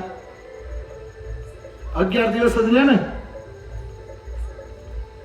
અને 11 દિવસ દરમિયાન ગોવાળોનો જ વેશ છે પણ ધણીજીનો આવેશ નથી। 7 દિન બ્રજમાં અને 4 દિવસ મથુરામાં। ગજ મલ કંસ બધાને માર્યા જ નહીં, ઉગ્રસેનને તિલક કર્યું કે નહીં, અને હવે જમનાજીમાં નાયા ને તો ગોપ વેશ ઉતારી દીધો અને નંદ બાબાને ગોવાળિયાને કીધું જાઓ આ લઈ જાઓ અને ગોકુળમાં જે ગોપ્યું છે ને એને કહી દેજો આમાં તમારો કૃષ્ણ આવી ગયો। અને અદ્રશ્ય રૂપે ગોલોકી કૃષ્ણનું જે દૈવત હતું એ વાઘા વસ્ત્રોમાં ચાલ્યું ગયું અને ગોપીઓના હૃદયમાં જઈને બિરાજમાન થઈ ગયું। એટલે અહીંયાથી ગોલોકી દૈવત ચાલ્યું ગયું કે નહીં। હવે 9 વ્યક્તિ બહાર નીકળો ને અને વસુદેવ દેવકીજી છોડાવે છે ને એનામાં કોઈ પ્રકારનું બળ કે પરાક્રમ છે સામાન્ય થઈ ગયા ને, કારણ કે પૂરેપૂરા વિષ્ણુ નથી, ખાલી વિષ્ણુની શું છે? વાસુદેવ શક્તિ છે। આટલું સમજાઈ ગયું કે નહીં? આપણે આટલામાં નીકળી ગયા કે નહીં? તો હવે અવતાર તરફ આગળ જાય કે નહીં, કે નથી જવું? તો કઈ રીતે હવે અવતારને ઓળખશું? બધાને ખબર છે અત્યારે કંસને માર્યો ને તો કંસના સસરા કોણ છે? જરાસંઘ। પણ ત્યાં વર્ષ પછી સમાચાર પોકતા, એટલે વર્ષ અત્યારે કાંઈ નથી થવાની નવાજોની, જરાસંઘ આક્રમણ કરવાનું નથી, તો આ વર્ષમાં શું કર્યું? એ ભણવા ગયા અને બધી વિદ્યાએ શીખી લીધી, જેને જે જ્ઞાન આપવાનું હતું એ આપી દીધું, ઉદ્ધવજીને આપી દીધું ને જ્ઞાન, એનું અભિમાન દૂર કર્યું, આ બધું થઈ ગયું। એમાં 1 વર્ષ વયું ગયું એટલે 13 વર્ષ થઈ ગયા। 11 વર્ષ ને 52 દિવસ બ્રજ લીલા, પછી 11 દિવસ ગૌલોકી લીલા, અને પછી જે સમય આમાં ગયો ને ઇન બિટવીન એ આમાં નામાં ગયો। હજી અવતારનું કાર્ય ચાલુ કર્યું નથી, પણ 1 વર્ષ વયું ગયું। 1 વર્ષ પછી સમાચાર પહોંચે ને જરાસંઘને કે તમારા જમાઈને કોકે મારી નાખ્યો, અને પછી આક્રમણ કરે ને હવે અવતાર શરૂ થાય। તો એવી ચોપાઈ ન મૂક્યું એ પ્રકરણમાં? મૂક્યું જ નહીં। જૂદ કીધું જરાસંઘ શું, રથ આવુત આવ્યા જીહા થકી, કૃષ્ણ વિષ્ણુ મય થયા, વૈકુંઠમાં વિષ્ણુ ત્યારે નથી આવ્યું કે નહીં? વૈકુંઠ થી જોત વળી આવી, શિશુપાલ હોમ્યો જે, મુખ સમાણી શ્રી કૃષ્ણને, પૂરી સાખ સુખદેવે તે, કીધું રાજ મથુરા દ્વારકા, વર્ષ 112 કેટલા? પ્રભાસ સૌ સંઘારીને ઉખાડ્યા વૈકુંઠ દ્વાર। હવે 3 ચોપાઈ પહેલા સમજી લે। બોલો, જરાસંઘે આક્રમણ કર્યું કે નહીં? તો એને યુદ્ધ કર્યું કે નહીં? મથુરા નગરીના લોકો હેરાન થયા કે નહીં? વારંવાર જરાસંઘ આક્રમણ કરે ને મથુરા હેરાન થાય કે નહીં? પછી એની સામે લડી ન હોગે, એમ કરતા કરતા કરતા કરતા કરતા કે આની આને હું કઈ રીતે લડી શકું, વિચાર કર્યો ને, ચિંતન કર્યું ને પોતાના સ્વરૂપનું, તો વૈકુંઠમાંથી 2 રથ આવ્યા, શંખ ચક્ર ગદા ને પદ્મા આવ્યા, હળ અને મુસળ બલરામ માટે આવ્યા, બધું આવી ગયું નહીં? જરાસંઘ હારે યુદ્ધ કરતા કરતા ઓરિજિનલ સ્વરૂપ હવે વૈકુંઠમાંથી આવ્યું। હવે શ્રી કૃષ્ણ વિષ્ણુમય થઈ ગયા। આ એવું નથી લખતા કે વિષ્ણુ કૃષ્ણમય થયા, શું લખે છે? કૃષ્ણ વિષ્ણુમય થયા, વૈકુંઠમાં વિષ્ણુ ત્યારે। યાદ રાખજો, આ અવતાર એવો છે કે વિષ્ણુ આખું વૈકુંઠ ખાલી કરીને પૂર્ણ આવી ગયા। આજ સુધી આવા પૂરેપૂરા આવ્યા નથી, એટલે કૃષ્ણને શું કહેવાય? પૂર્ણ અવતાર પણ કહેવાય। એમાં આપણા વાલાજીની શક્તિ આવી હતી એટલે નહીં, આપણા વાલાજીની શક્તિ તો આપણી હારે લીલા કરવા જ આવી હતી, એને કઈ અવતારના કાર્યો પૂરા નહોતા કરવાના છે ને। રહસ્ય જબરું છે ને। આમાંથી હજી આપણો પ્રણામી આલમ બહાર નથી નીકળતો, હજી તો રાસનું રાસમાં કુમારિકા, એમાં વેદ રૂચા, એમાં પાછલા સાત, એમાં કુમારિકા, આમાં બહાર નથી નીકળ્યા હજી. આપણે કોઈ નથી નીકળ્યા. હારા હારા પૂછ્યો નથી નીકળ્યા. અને વાતો કરે ક્યાં નહીં, ઉખરાજ મેં ક્યાં હો રહા હે. પેલા તમારા જીવને આતો દ્રઢ કરાવો, પછી તમે રસ પીવો. એમને નો પીવાય. પીવાય? આ સમજવું જરૂર છે. આ પ્રકરણ, આ ગ્રંથ એમને નથી કોઈ સમજાય છે ને. ધીમે ધીમે આગળ વધીએ ને આપણે, કે નથી બધું. આગળ શું કીધું?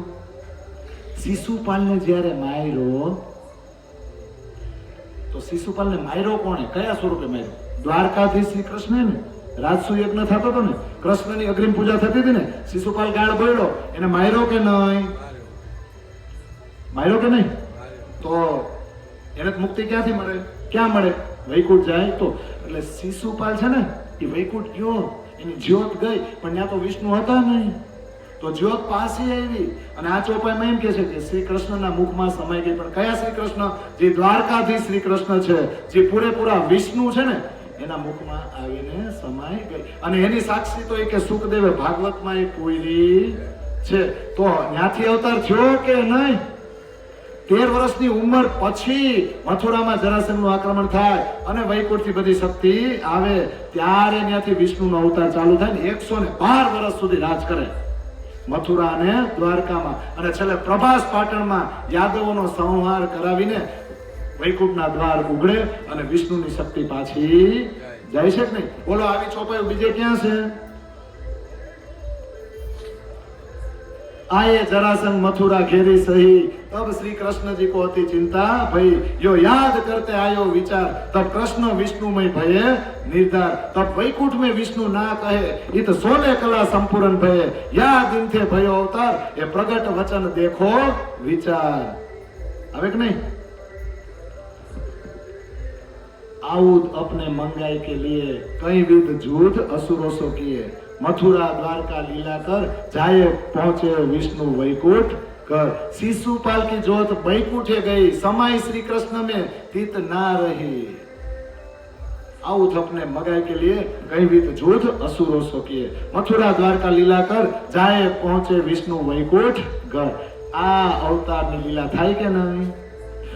જરાસંઘે મથુરાને ઘેરી લીધી ને તો શ્રી કૃષ્ણજીને ચિંતા થઈ અને પોતાના મૂળ સ્વરૂપનું ભાન થયું ને, ત્યાંથી વિષ્ણુનો અવતાર ચાલુ થયો કે નહીં? હવે વૈકુંઠમાં વિષ્ણુ નથી, હવે 16 કળાનો અવતાર અહીંયા આવી ગયો અને પોતાના બધા હથિયાર મંગાવી લીધા. ખાલી જરાસંઘે જ લડ્યા છે, પછી તો ખબર જ છે ને કેટલું કેટલું લડ્યા. મથુરામાંથી દ્વારકા ગયા, પછી કુરુક્ષેત્રનું યુદ્ધ કર્યું, બધું થયું કે નહીં?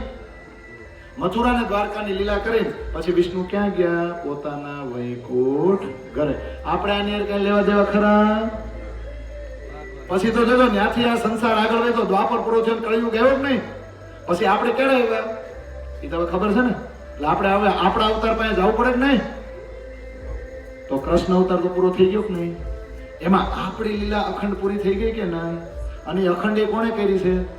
અક્ષરે કરી છે કે નહીં? એટલે જો અક્ષર ને જ કામે લગાડવા પડે. બુદ્ધ અવતાર કોણ છે? અક્ષર. વ્રજરાસના દ્રશ્યો કોની પાસે પડ્યા છે? અક્ષર પાસે. આ શાસ્ત્રો કોના થકી ઉત્પન્ન થયા?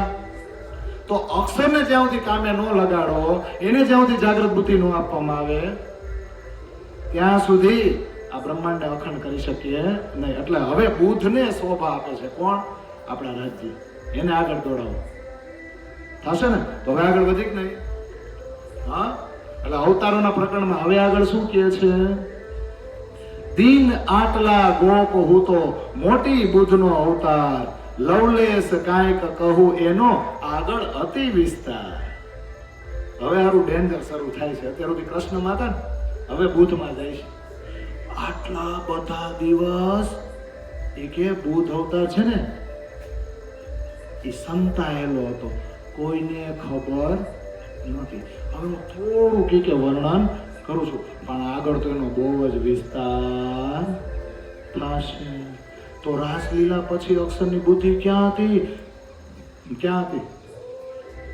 હા, ધનીજી ધ્યાન તુમારે રે, બેઠે બુદ્ધજી સહસ્ત્ર બરસ ચાર, 660 बीता समय दुनिया को भयो આચાર મારા ધણી તણે ચરણે હોતી આટલા તે દાડા ગોપ વચન જે સુખજી તણા તે કેમ કરું હું લોપ કોઈક કાળ બુધ રાસની ગ્રહી જોગવાય સકળ આવી ઉદર મારે વાસ કીધો વ્રત પામી પડપડ વ્રજ રાસ માહે અમે રમું બુધ હુતી રાસમાં રંગ હવે આવી પ્રગટી આહી ઉદર મારે અંગ કેવી સરસ મજાની ચોપાઈ છે હે મારા ધણી રાસલીલા પૂરી થઈને પછી અક્ષરની બુદ્ધિ છે ને દ્રશ્યો વાગોળતી હતી કયા કયા વ્રજ અને રાસના અને કેટલા વર્ષ આયા વીતી ગયા રાસલીલા પૂરી થયા પછી અક્ષરીના ધામમાં જ બેઠા છે ને પણ રાજ્યના હુકમમાં બેઠા છે એ પોતાનું કોઈ કાર્ય કરતા નથી રાજ્ય જે વ્રજ અને રાસના દ્રશ્યો આપ્યા ને એને વાગોળી રહ્યા છે અહીંયા કેટલો બધો સમય વીતી ગયો કેટલો હે મારા ધણીજી તમારા ધ્યાનમાં અક્ષરની બુદ્ધિ બેઠી હતી કેટલો સહસ્ત્ર બરસ 4 એટલે 4000 અને માથે 660 તો રાસ લીલાજી પૂરી થઈ ને આપણી યોગમયના બ્રહ્માંડમાં અને પછી આ બ્રહ્માંડ જ્યારે પાછો શરૂ થયો ત્યાંથી જો સમય ગણો ને તો 4660 વર્ષ થઈ ગયા હરદ્વારમાં જાહેર થયા ને ત્યાં સુધીમાં ક્યાં અક્ષરની બુદ્ધિ બુદ્ધાવતા તરીકે દુનિયાની સામે ક્યાં જાહેર થાય હરદ્વારમાં પણ અક્ષરની બુદ્ધિને કામે ક્યાંથી લગાડી દીધી છે મંગલપુરીથી નિષ્કલંક ક્યાં થઈ ગઈ છે મંગલપુરીથી કારણ કે મંગલપુરીથી આ વાણી આખા જગત માટે ખુલ્લી મૂકવામાં આવી કે નહીં તો 62 કિલો માહિતી જ આવે બીજે ક્યાંથી અને મંગલપુરીથી જ્યારે નીકળ્યા ત્યારે જબરાઈલ જોર કરે અને દરેકે દરેક શાસ્ત્રોમાં જ્યાં જ્યાં પરમાત્માની વાતો છે ને એને એના જ શાસ્ત્રોમાંથી સમજાવે અને સામેના વ્યક્તિને નિષ્કલંક કરતા જાય તો ત્યાંથી નિષ્કલંક બુદ્ધાવતાર શરૂ થાય ને નિષ્કલંક થઈ ક્યાં ડિગ્રી ક્યાં મેળવી સુરતમાં પણ જાહેર ક્યાં થયા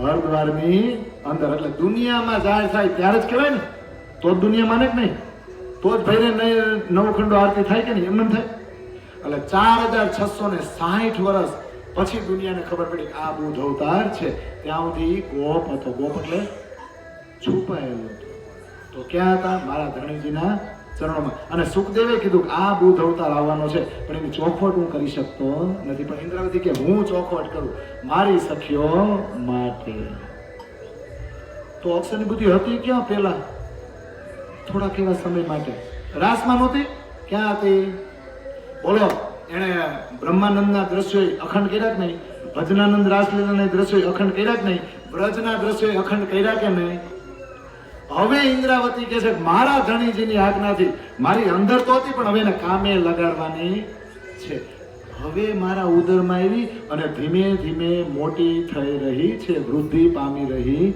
છે વ્રજ રાસમાં અમે રમતા હતા ને ત્યારે અક્ષરની બુદ્ધિ જોવામાં મગ્ન થઈ ગઈ હતી હવે મારી અંદર આવી પ્રગટી મારા અંગમાં બેસી ગઈ છે ચોપાયું કેવી સરસ નથી હા કે નથી ઇન્દ્રાવતી વાલા સંગે ઉદર ફળ ઉત્પન્ન એક બુદ્ધ મોટી અવતરી બીજી તે જોત તારતમ ઇન્દ્રાવતી અને વાલાજી બે ભેગા થઈ ગયા વાલાજી એમ કીધું આપણા ઉદરમાંથી ફળ ઉત્પન્ન થશે ને ઇન્દ્રાવતીના ઉદરમાંથી બધાને દેખાશે એક જાગૃત બુદ્ધિ એટલે તારતમ અને બીજી અક્ષરની બુદ્ધિ બેયને કરો ભેગી એટલે એ થઈ જાય નિષ્કલંક ઇન્દ્રાવતી એના માટે મારો આવેશ તમારી સાથે છે અને જાગૃત બુદ્ધિ એટલે તારતમ જ્ઞાન રૂપી તલવાર હું તમને આપું છું તમે અક્ષરની બુદ્ધિ ઉપર સવાર થઈ જાઓ મારી જાગૃત બુદ્ધિ લઈને એને કહેવાય કલ્કી શું કહેવાય બુદ્ધ ઉપર શું સવાર થાય કલ્કી આ ચર્ચા હારી બહુ હાઈ લેવલની છે હો નો સમજાય તો વાંધો નહીં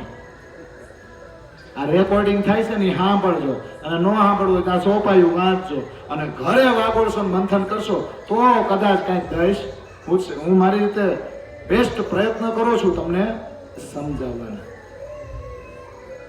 ક્લિયર પણ હવે થોડાક છે ને આપણે સરળ ભાષામાં સમજીએ પ્રકરણ તો આપણે આગળ ચલાવશું બે ચોપાઈ છે કિરણતનની અંદર એમાં આવું આવે જો હે ધની ન જાય કિनको ધૂતિયો આનો અર્થ શું છે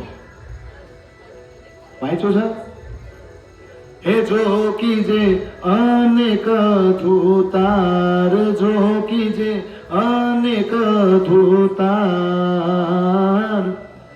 ધની ન જાય કિनको ધૂતિયો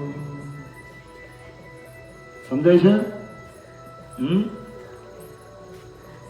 हे तुम चैन ऊपर के कहीं करो ए पर छूटे न क्यों ए विकार पर छूटे न क्यों ए विकार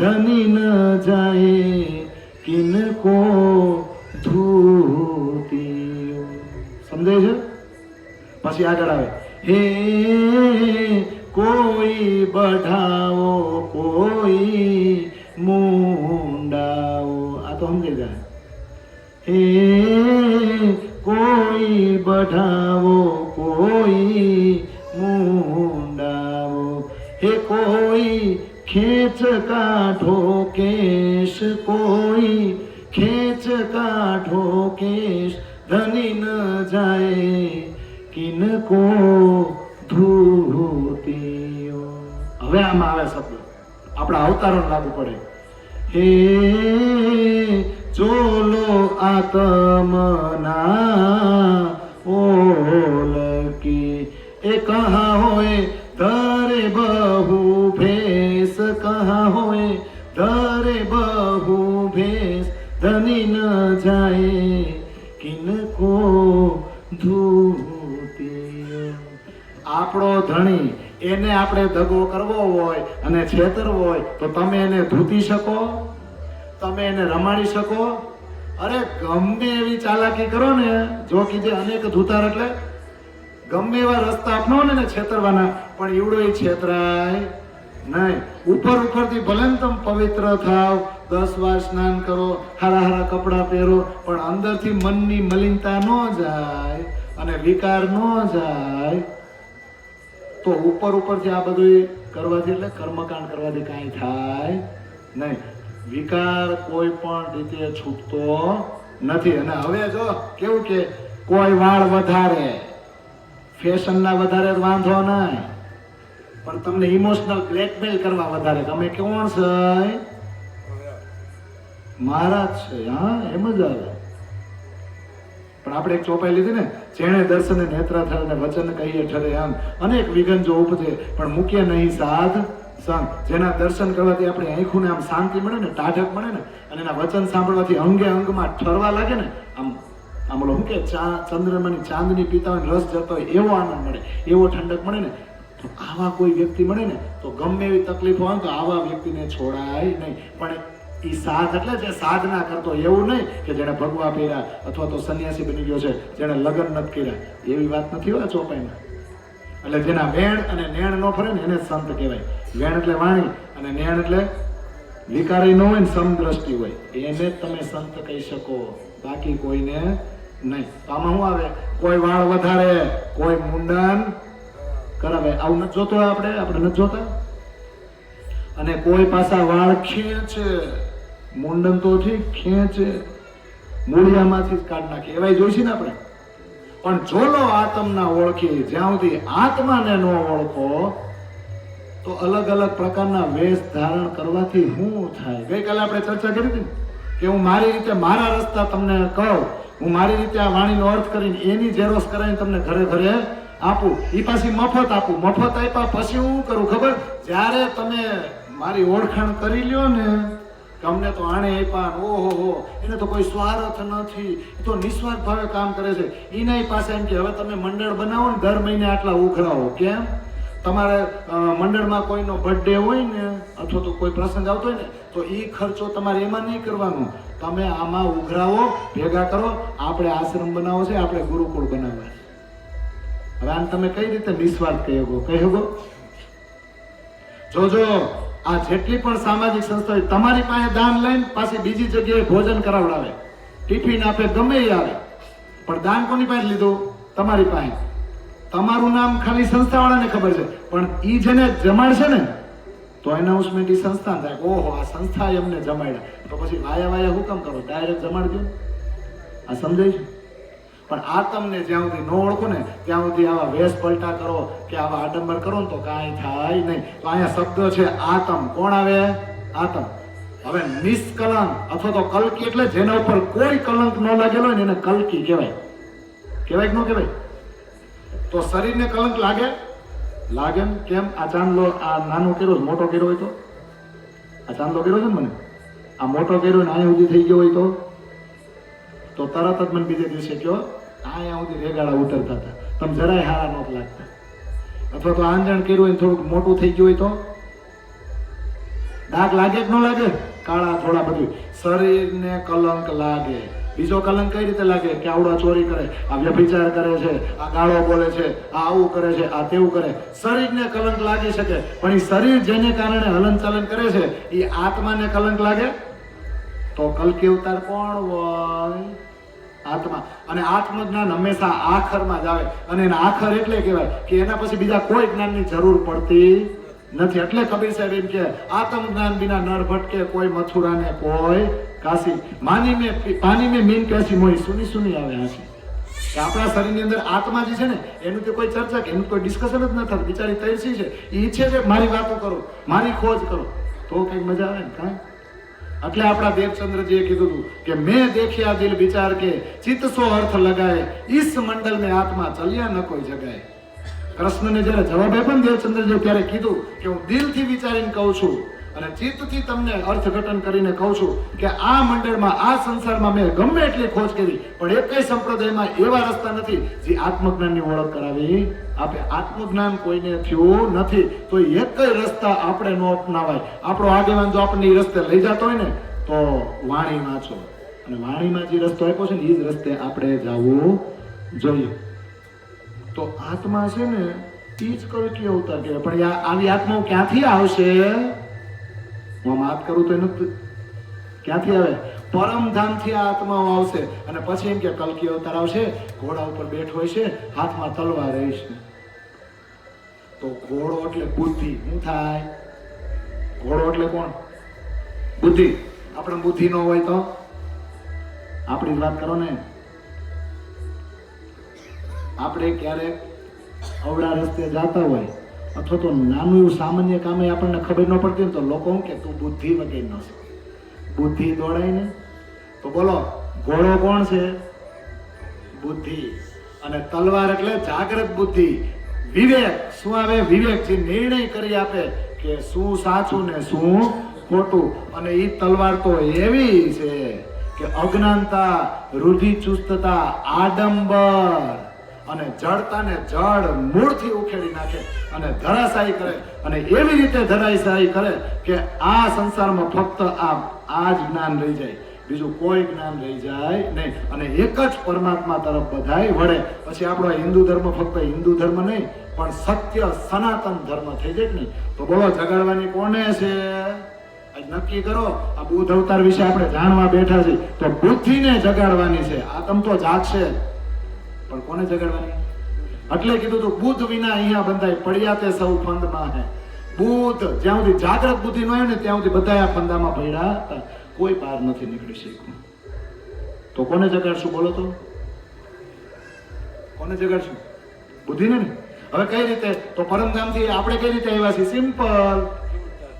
બગીચામાં ફૂલ હોય અને આપણે રસ્તે આવેલા જતા હોય તો આપણને સુગંધ આવે કે નહીં? વાસના, વાસ, ખુશ્બુ, સુગંધ આવે કે ન આવે? તો ફૂલ આપણી પાસે આવ્યું, ફૂલ આપણી પાસે રસ્તામાં બહાર આવ્યું પણ આપણને સુગંધ આવી કે નહીં? તો એવી જ રીતના પરમધામથી બ્રહ્મ સૃષ્ટિની સુગંધ જ આવી છે. ફૂલ તો ન્યાન બેઠું છે. પણ માનો કે આપણે ફૂલ સુધી પહોંચવું હોય તો કઈ રીતે પહોંચી? સુગંધ આવી ને મસ્તીની. તો સુગંધ આવે છે ને, સુગંધને સહારે સહારે સુગંધ કઈ બાજુ થાવે છે? એ બાજુ જાય કે નહીં? એમ કરતા કરતા કરતા કરતા આપણે ફૂલ પાસે પહોંચી જ નહીં, બગીચામાં પહોંચાય જ નહીં. તો ચિંતન જરૂરી છે. શું છે? તમે વસ્તુને ખેંચો, તમે વસ્તુ પાસે જાઓ. મિલન જરૂરી છે. ચુંબકને લોખંડ પાસે લઈ જાઓ કે લોખંડને ચુંબક પાસે? બોલો મિલન જરૂરી છે કે નહીં? એટલે કે છે કે સબ સંશય કો કિયો નહીવાર, કોઈ સંશય ના રહ્યા વાર કે પાર. રોશન કરું લેવું હુકમ બજાય, બ્રહ્મ સૃષ્ટિ ઓર દુનિયા દેવું જગાય. બધી શંકાઓ દૂર થઈ ગઈ છે. ક્ષરમાંય શંકા ન રહી, અક્ષરમાંય ન રહી અને પરમધામની લીલામાંય મને કોઈ શંકા નહીં. તો હવે તારતમનો પ્રકાશ, એની રોશની હું કરીને જ રહી. તમારો હુકમ હું માથે ધારણ કરું છું અને બ્રહ્મ સૃષ્ટિ અને દુનિયાને જગાડવાની જવાબદારી હવે મારામાં છે. પણ બધાની બુદ્ધિ જ જગાડવાની છે કે નહીં? બુદ્ધિને જગાડવાની છે. બુદ્ધિને તો જગાડશું, પણ અંદર શું છે? અંદર જો અંતસ્કરણ છે, અંદરની ઇન્દ્રિયો છે, એની અંદર આતમ છે. તો આ તારતમ શું કરે? આ તારતમ છે એ શું છે? તારતમ છે ને એલાર્મ છે. શું છે? આપણે અલાર્મ મૂકીને એલાર્મ છે, આપણને જગાડે. પરમધામમાં 4 પ્રકારની બુદ્ધિ છે. એલાર્મ કઈ રીતે? જોજો, સમજી લેજો. કદાચ 1-2 વર્ષ પહેલા આપણે આવ્યા ને ત્યારે ચર્ચા કરી હતી કે શિક્ષકની પાસે એ જ પુસ્તકો છે અને છોકરાઓ પાસે, બાળકો પાસે એ જ પુસ્તકો છે. પણ બાળકોની અંદર બુદ્ધિ કેવી છે? સ્વપ્નની. અને શિક્ષક પાસે કેવી બુદ્ધિ છે? એ વિષયની જાગૃત બુદ્ધિ. એ છોકરો જ્યારે સ્કૂલે જાય, ચોપડી તો એની જ છે, પુસ્તક તો એનું જ છે, પણ શિક્ષકની જાગૃત બુદ્ધિ કોનામાં ટ્રાન્સફર થાય? બાળકમાં. એટલે બાળક એ કેવો થઈ જાય? તો 4 પ્રકારની બુદ્ધિ છે ને. પરમધામમાં બુદ્ધિ છે, બુદ્ધિ વગર કઈ કામ ન થાય. રાજજી મહારાજના દિલની અંદર છે જાગૃત બુદ્ધિ. સખીજી બેઠી છે એની મૂળ બુદ્ધિ. અક્ષરધામમાં અક્ષર બેઠો છે ને એની નીચ બુદ્ધિ. અને આપણી સપનાની જીવ એ સપનાની બુદ્ધિથી કામ કરે કે ન કરે? કે નથી કરતા? તો રાસગ્રંથમાં ચોપાય છે ને, હવે એ ધણી કેમ મૂકીએ, વળી વળી કરો વિચાર, મૂળ બુદ્ધ ચેતન કરી ધણી ઓળખો આવા. આ જાગણી બ્રહ્માંડમાં ધણીને ઓળખો, કારણ કે આપણી મૂળ બુદ્ધિમાં બીજા દ્રશ્યો જે ફરતા હતા ને, હવે એને ધણીજી પાછા જાગૃત કરવા આવ્યા છે. એટલે કોઈ પણ હોય, બ્રહ્મ સૃષ્ટિ, ઈશ્વરી સૃષ્ટિ કે જીવ સૃષ્ટિ, એની બુદ્ધિને જગાડવાની છે. અને એની માટે આવ્યા બુદ્ધિમાન બુદ્ધજી, અક્ષરની બુદ્ધિ આ સંસારમાં જાહેર થાય. પણ હું લઈને આવ્યા બુદ્ધિ કઈ? ધણીજીની જે જાગૃત બુદ્ધિ છે ને, એ અક્ષરની બુદ્ધિ ઉપર હવે સવાર થશે. એટલે તારતમનું બળ કોઈ ન જાણે, એક જાણે મૂળ સ્વરૂપ. અને મૂળ સ્વરૂપની ચિત્તની વાતો તારતમમાં કઈ રૂપ. તો મૂળ સ્વરૂપ કોણ છે? આપણા પરમાત્મા છે ને. તો આ વાણી શું છે? આ શ્રી તારતમ સાગર, આ વાણી શું છે? શું છે? દર્શન છે. દર્શન એટલે દેખાડવાળો, જેના માધ્યમથી જોઈ શકાય. એટલે આ તારતમ ક્યારે એવો હતો કે નવતનપુરી ની અંદર ને, એ તે દિન ત્રિલોક में અને હુતી બુધ સુપાન સો બુધજી બુધ જાગ્રત લે હે સખી પ્રગટે પૂરી નવતન બ્રહ્મ સૃષ્ટિ લીજીઓ સૈયા. એટલે તારતમ આવ્યો, બુધ અવતાર ત્યાંથી સવાર થયો, પણ નિષ્કલંક ક્યારે થાય? તો કે ઈ દેવચંદ્રજી ની અંદરની શક્તિ જયારે મહામતી પ્રાણનાજી ની અંદર ગઈ અને દેવચંદ્રજી હુકમથી કાર્ય કરતા હતા, ઈ જ કાર્ય જયારે પ્રાણનાજી ના હાથમાં આવ્યું, ત્યારે જયારે બહાર ગયા ઘરે ઘરે જગાડવા, ત્યારે એને એના જ શાસ્ત્રોમાંથી સમજાવશે. એટલે એ શાસ્ત્રો કેવા થતા જાય? કલંક વગરના. મારા શાસ્ત્રોમાં લખેલું હતું પણ મને ખબર નહોતી. ત્યાં સુધી મારા શાસ્ત્રો ને મને બેયને કલંક લાગેલો હતો. પણ મેં આ વાણીનો સંગ કર્યો ને, તો એની આ વાણીની ચોપાઈએ મને મારા શાસ્ત્રમાંથી સમજાવી દીધું. તો નિષ્કલંક થઈ જાય કે નહીં?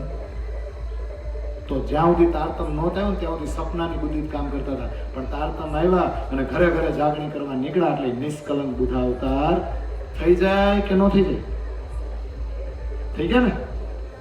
આગળ વધીએ ને, થોડુંક હું હાઈ લેવલ લઉં છું, પણ ભલે લઈ આમાં આગળ વધતા જવાનું છે આપણે.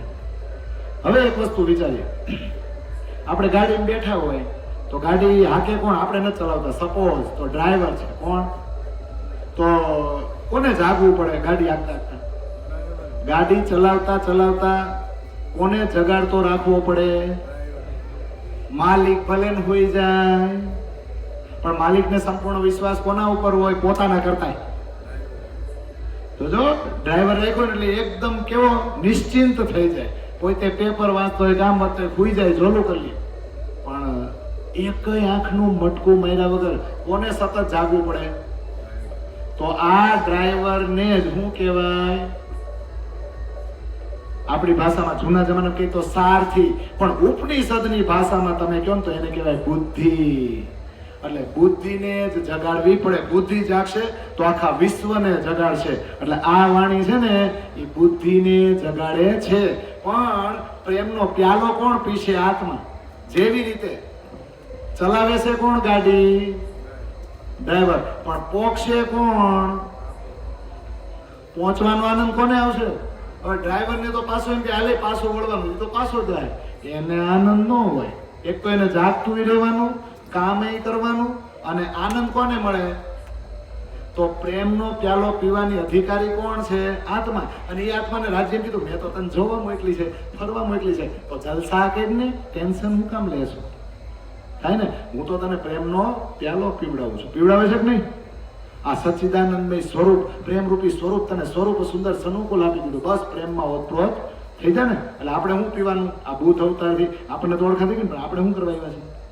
પીવા. પણ ધંધે કોને લગાડવાના? અક્ષરની બુદ્ધિને જ. એટલે ઓલી ચોપાયું છે ને ખિલવતમાં, સાકી પિલાવે શરાબ રૂહે પ્યાલે લીજીએ, હક ઇસક કાયાબ જો ભર ભર પ્યાલે પીજીએ, हक आशिक रूहन का इन ईसक का आब जो, इन आब में जो स्वाद है ये रस जाने पीवन वाले, कहीं रस इन शराब में जो पीलावत सुभान, मस्त पिलावत कायम महेर कर मेहरबान. कोने पीवડાવે છે? रूहे नींद से जगाय के पिलावत प्याले फूल, मुंह पकड़ता रूह के देत कायम सुख सनकूल. આપણા ધણીજી તો આપણને પરમધામનો રસ પીવડાવવા જ આવ્યા છે. પણ ધંધે કોને લગાડવાના? જે આપણે બુદ્ધ અવતાર કહી છે ને, અક્ષરની બુદ્ધિ, એની જાગૃત બુદ્ધિ આપો. કારણ કે એના થકી શાસ્ત્ર ઉત્પન્ન થયા છે. તો કલંક એના થકી લાગેલો છે, નિષ્કલંક એના થકી જ કરતા જવાના છે. તો આટલું સમજાઈ ગયું. હવે આપણે પ્રકરણ ઉપર જ જઈને હજી 20 મિનિટ જ લેવાનું છે. 11 વાગે આપણું પૂરું થઈ જશે. તો ચોપાઈમાં આગળ વધીએ કે નહીં? તો અંગ મારે સંગ પામી મેં દીધું તારતમ બળ, તે બળ લઈ વૈરાટ પ્રસરી બ્રહ્માંડ થાશે નિર્મળ. ભૂત તારતમ લઈ કરી પસરી વૈરાટને અંગ, અક્ષરને એની વિધે હૃદય ચડ્યો અધિકો રંગ. અક્ષરની બુદ્ધિજી રાસમાંથી મારા ધણીજીની આજ્ઞામાંથી ને હવે મારી અંદર આવી હતી તો ખરા, પણ હવે એને કામે લગાડવાની છે. તો હવે સમજો, ઘોડો કોણ છે? અક્ષરની બુદ્ધિ. એની ઉપર સવાર કોણ છે? ઇન્દ્રાવતી. ઇન્દ્રાવતી પાસે શું છે? જાગ્રત બુદ્ધિ, એટલે કે તારતમ જ્ઞાન રૂપી તલવાર. અને ધણીજીનો આવેશ પણ કલકી રૂપે છે. એટલે 23મો અને 24મો અવતાર જુદા ન થાય, આગળની ચોપાઈમાં આવે. પણ અક્ષરની બુદ્ધિ જેવી મારી પાસે આવી ને, તો મેં એને તારતમનું બળ દીધું. અને એ તારતમનું બળ અક્ષરની બુદ્ધિને મળી તો આખો વૈરાટમાં ફેલાય ગઈ. હવે બ્રહ્માંડ નિર્મળ થશે. કેવો થશે? નિર્મળ એટલે અત્યાર સુધી જે શંકા કુશંકાઓ અને વિકાર ભરેલા હતા ને, હવે એક ઝાટકે આનથી દૂર થશે ને. દૈત કાલિંગો મારીને સન્મુખ કરશે તત્કાળ, લીલા અમારી દેખાડીને ટાળશે જમની ઝાડ. આ દેખો છો દૈત જોરાવર વ્યાપી રહ્યો વૈરાટ, કામ ક્રોધ ઉન્મત્ત અહંકાર ચાલે આપોપણી વાટ. વૈરાટ આખો લોક ચૌદે ચાલે આપોપણી મત, મન માને રમે સૌએ ફરીને વળ્યું અસત. એણે સંઘારશે એક શબ્દ શું વાર ન લાગે લગાર. આવડે છે ને બધું? હું બોલું છું એમ પાછું મગજમાં લ્યો છો. લોક ચૌદે પસરશે એ બુદ્ધ શબ્દનો માર. હું મારું તો જો હોય કાંઈ ન ખમે લવાની દોડ, અરે મારી બુદ્ધને એક લવે એવા મરે તે કોટાન કોટ. આ બુદ્ધ અવતારની વ્યાખ્યા કરે તો જુઓ પ્રાણનાથજી કરે છે કે નહીં? દૈત કાલિંગો મારીને, બોલો કયો રાક્ષસ છે જે જોરાવર થઈને આપણી સામે ઉભો છે આજ સુધી? જ્યાં સુધી તારતમ નહોતો આવ્યો ત્યાં સુધી. બોલો તો દજ્જાલ જે આત્મજ્ઞાનના રસ્તામાં આમો ઉભો હોય. આ કળિયુગી બુદ્ધિ, આ વિચારો જે તમને એક જગ્યાએ એક રસ્તા ઉપર ટકવા દેતા નથી, અને એ એક પરમાત્માને ઓળખવા દેતા નથી. આવો જે રાક્ષસ છે ને, એને હવે આ તારતમ જ્ઞાન છે ને, જાગ્રત બુદ્ધિ મારશે. અને સન્મુખ કરશે તત્કાળ. આમ જો ચપટી વગાડતા હો. હવે આપણને કોની સન્મુખ કરી દેશે? આપણી આત્માને પરમાત્માની સન્મુખ. બીજા કોઈ દેવી દેવતાઓ ઈષ્ટદેવ કે કોઈ પંથવાળા સંપ્રદાયને એક સીધો જ રસ્તો, સીધા જ એક જ પરમાત્માને પકડશે. બધા એવો એક નહીં, એક સંપ્રદાય વાળા નહીં, બધા બધાનો વિચાર એક થઈ જાય કે ન થઈ જાય. અને લીલા અમારી દેખાડીને ઇન્દ્રાવતી કે આપણી લીલા દેખાડશે અને ટાળશે જમની ઝાડ. આ રસ્તે જે હાલશે ને એને યમરાજ એનો દંડો સહન કરવો પડશે નહીં. આ રાક્ષસ કેવો જોરાવર છે. આખા વૈરાટમાં રાક્ષસનું શાસન ચાલતું હતું ને. કામ, ક્રોધ, ઉન્મત્ત, અહંકાર બધાની અંદર છે કે નહીં? અને બધા પોતપોતાની રીતે હાલે છે કે નહીં? આખો વૈરાટ અને 14 લોક પોતપોતાની બુદ્ધિ પ્રમાણે ચાલતો હતો અને પોતાની જ મનમાની કરતો હતો અને બધે ખોટું ખોટું ખોટું અનિત્ય અસત્ય ફેલાયેલું હતું. હવે રાક્ષસને મારવા આ બુદ્ધ અવતાર આવી ગયો છે. એટલે જ્ઞાન રૂપી તલવાર, જેથી કરીને તમારી જો બુદ્ધિ વિકસિત થાય તો આડંબરમાંથી તમે બધા બહાર નીકળો. આને કહેવાય રાક્ષસને માર્યો. એક એક શબ્દથી આવા કેટલાય અસત્ય છે ને એને ઉડાડીને ફેંકી દેશે. 14 લોકમાં આ બુદ્ધ આ શબ્દો ફેલાવા લાગશે. અરે ઇન્દ્રાવતી કે મારે કોઈને મારવાની જરૂર જ નથી. આ મારા તારતમ જ્ઞાનમાં એક એક શબ્દમાં એવી તાકાત છે ને કે એક શબ્દની માર પણ સહન કરી શકે એમ. અરે મારા એક શબ્દને લીધે તો આવા કેટલાય રાક્ષસો ચપટીમાં મરી જાય. એ રાક્ષસો કોણ? આડંબર. શું આવે? આડંબર ને જડતા ને રૂઢિ ચુસ્તતા જે વૈદિક કર્મકાંડ પકડા છે ને જ્યાં સુધી કોઈ છોડતા નહોતા. પણ આ તારતમમાં એવી તાકાત છે કે એક ઝાટકે અલગ અલગ ઈષ્ટદેવોને મૂકીને એક પરમાત્મા તરફ બધાય વળશે. ઉઠી છે વાણી અનેક આગમ, એનો ગોપ છે અજવાસ. વૈરાટ આખો એક મુખ બોલે, બુદ્ધને પ્રકાશ. ચાલશે સૌ એક ચાલે, બીજું ઓછરે નહીં વાત. અરે બોલે તો જો કાંઈ હોય બાકી, ચૂથી ઉડાડ્યું તુલ આંખ. કેવી સરસ મજાની ચોપાઈ છે.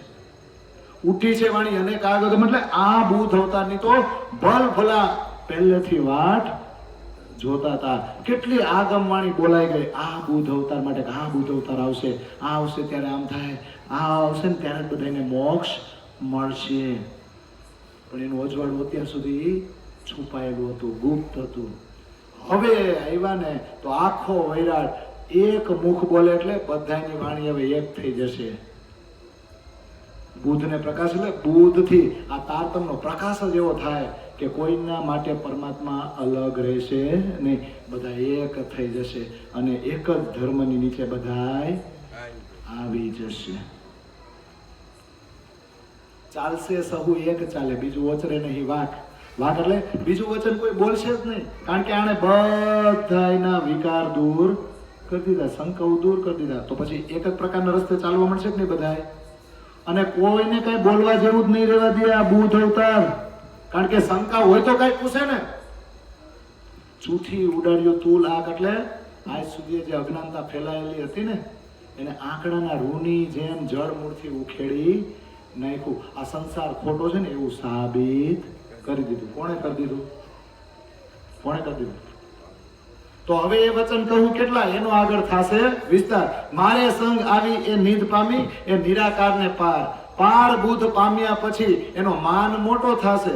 અક્ષર ખીણ નવ મૂકે અળગી, મારી સંગતે એમ સુધર છે અને મારી સંગતે એમ સુધરી. બુદ્ધ મોટી થઈ ભગવાન, સત સ્વરૂપ જે અક્ષર મારે સંગ પામે ઠામ.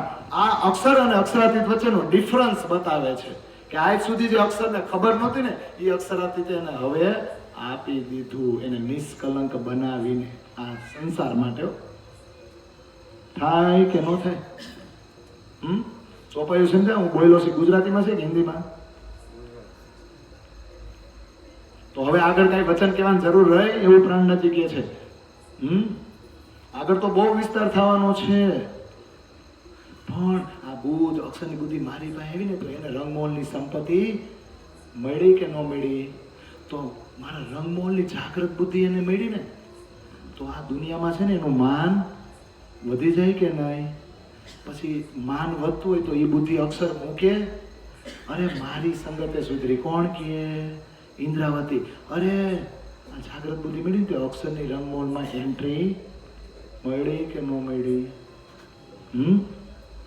તો મારી સંગતે ભગવાનની બુદ્ધિ સુધરી ગઈ અને મારા અખંડ ઘર રંગમોલમાં એને એન્ટ્રી મળી ગઈ કે નહીં? આ ચોપાયું કે છો, હું નથી કહેતો. પણ હવે આગળ આવે. અવતાર જે ને કલંકનો તે અશ્વ અધૂરો રહ્યો, પુરુષ દીઠો નહીં નેણે, તુરીને કલંકી તો કહ્યો. અવતાર આ બુદ્ધના પછી હવે બીજો તે થાય કેમ? વિકાર કાઢી સહુ વિશ્વના, સહુ કીધા અવતારના જેમ. અરે અવતારથી પણ ઉત્તમ થયા, ત્યાં અવતારનું શું કામ? કીધો સરવાળો સહુનો, અહીંયા બીજું ન રાખ્યું નામ. કેવી સરસ મજાની ચોપાઈ છે. અવતાર જે ને કલંકનો, ભાગવત છેલ્લું શાસ્ત્ર ને, ભાગવત બધાનો સાર કે નહીં? તો સુખદેવ મુનિએ બધાય અવતારનું વર્ણન કર્યું ને. પણ આમાં શું કે છે?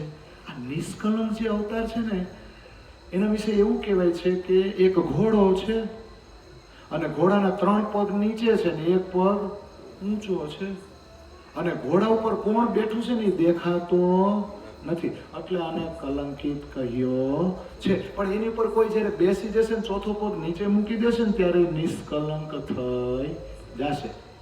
પણ લોકો તો જાહેરી ઘોડો જોવે, જાહેરી એની ઉપર કોણ સવાર છે એ જોવે ને. પણ આપણે શું સમજવાનું? આ 4 વેદો છે ને 4 પગ છે. ઘોડો છે અક્ષરની બુદ્ધિ. 4 વેદ કયા? ઋગ્વેદ, સામવેદ, યજુર્વેદ. અને અથર્વવેદમાં પરમાત્મા વિશે સાક્ષી છે, પણ એ કોઈ સમજી શકતું નથી ને, એટલે 1 પગ ઊંચો. પછી ધર્મ, અર્થ, કામ અને મોક્ષ, આ 4 પદ છે. ધર્મ, અર્થ અને કામની ખબર પડી જાય, પણ મોક્ષની ખબર પડતી નથી, એટલે 1 પગ ઊંચો છે. પછી કર્મ, ઉપાસના, જ્ઞાન અને વિજ્ઞાન. તો કર્મ, ઉપાસના અને જ્ઞાન વેદોમાંથી ખબર પડે, વિજ્ઞાનની ખબર પડતી નથી. અને શરીયત, તરીકત, હકીકતને મારફત. તો શરીયત, તરીકત ને હકીકતની ખબર પડે છે, પણ મારફત કોઈ સમજી શકતું નથી, એટલે ઘોડાનો 1 પગ ઊંચો. પણ રાજજી મહારાજનો આવેશ જો કલકી રૂપે સવાર થઈ જાય અને જાગ્રત બુદ્ધિ આવી જાય તો ઘોડો પગ નીચે મૂકી દે. એટલે જેટલા પણ વેદ કતે ગ્રંથો છે ને, એમાં એકવાર તારતમ રૂપી ચાવી લાગી જાય ને, તો એમાંથી પરમાત્માના રહસ્યો બહાર આવે કે નહીં? તો બોલો, આ બુદ્ધ અવતાર પછી હવે બીજો કોઈ અવતાર થાય? કલ્કીની વાત જોવાય. 23મો બુદ્ધ અને 24મો કલ્કી. પણ 23મો 24મો ભેગા છે, એટલે એને શું કહેવાય? નિષ્કલંક બુદ્ધા અવતાર. કેમ? બધાની અંદરથી વિકારો કાઢ નાખ્યા. જે જુદાપણું હતું ને, નાનું મોટું હતું ને, ઊંચ નીચ હતી ને, બધી કાઢ નાખી. જે બધા કન્ફ્યુઝ હતા, મૂંઝવણમાં હતા ને કે કોણ મોટું, તો આને કહી દીધું 1 જ મોટું અને અહીંયા જ છે. એને પકડો તો જ મોક્ષ મળશે કે ન મળે? તો બધાના વિકાર કાઢ્યા અને બધાને પોતાના જેવા બનાવી દીધા. અરે ભાઈ, આ તો અવતારથી નહીં ઉત્તમ છે. વિષ્ણુના અવતારને સાઈડમાં મૂકો. તો હવે અવતારનું કઈ કામ ખરું તમારે? બધાનો સરવાળો તારતમ વાણીમાં આવી ગયો કે નહીં? તો બુદ્ધ અને કલ્કી જુદા જુદા નામ રાખવાના કે એક જ નામ રાખી દેવાનું? નિષ્કલંક બુદ્ધા અવતાર. અને કુરાન પ્રમાણે કહી તો એ શું કે? ઇમામ મહેંદી. કે બીજું કઈ કે? હા, પૈયા દેખાડ્યા પારના, અવિચળ ભાન ઉદય થયો, તિહા અજ્ઞા અવતારમાં અજવા સિંહા સો રહ્યો. કેટલું સરસ મજાનું ચોપાય છે. પાર થી પાર, નિરાકાર કે પાર થે, 3 પાર કે ભી પાર. જો પરમધામ સુધીના પગથિયા બતાવી દીધા હોય તો આ જે સૂર્ય ઉગ્યો કેવો છે? આજે સૂર્ય ઉગ્યો કેવો છે? અખંડ. અવિચળ એટલે અખંડ ભાન, એટલે સૂર્ય ઉદય થયો કે નહીં? તો આ જે જ્ઞાન આવ્યું એની સામે અત્યાર સુધી જેટલા જ્ઞાન આવ્યા ને, જેટલા અવતારી પુરુષો આવ્યા, એનો પ્રકાશ ટમટમિયા બલ્બ જેવો થઈ ગયો ને. સિરીઝ ગોઠવું ને, સિરીઝનું એક નાનું ટમટમિયું હોય, એનો પ્રકાશ અને આ ફોક્સનો પ્રકાશ. આ ફોક્સ ચાલુ થાય પછી ટમટમિયું તમે ચાલુ રાખો, આ તો ફોક્સ આવી ગયો મોટો. હવે ટમટમિયા બંધ કરી દો. તો આજ્ઞા હોય ને, આજ્ઞા ક્યાં હોય? ખેતરમાં, જંગલમાં આજ્ઞા આવે. ખબર? નાનું કીટક ત્યાં મૂડે એટલે ખબર પ્રકાશ થાય, પણ એનું અંજવાળું કેટલું થાય? તો આગળના જેટલા અવતારને અવતારી પુરુષો થયા, જે જ્ઞાન આવ્યું ને, એ કેવું છે? આ આજ્ઞામાંથી પ્રકાશ નીકળે ને એવું. પણ આ તો મોટા મોટા ફોક્સ આવી ગયા. તો આ અજવાળા અમે એનું અજવાળું ટાકે? બોલો, એ અજવાળાની કોઈ કિંમત ખરી છે? તો એની પેરે તમે પ્રીછજો, અવતાર ન થાય અન, પુરુષતા પહેલો ના કહ્યો, જો વિચારી જુઓ વચન, રખે કહેને ધોખો રહે, આ જુવા કહ્યા અવતાર, તો એ કેની બુદ્ધે વિષ્ણુને જગવી પહોંચાડ્યો પાર.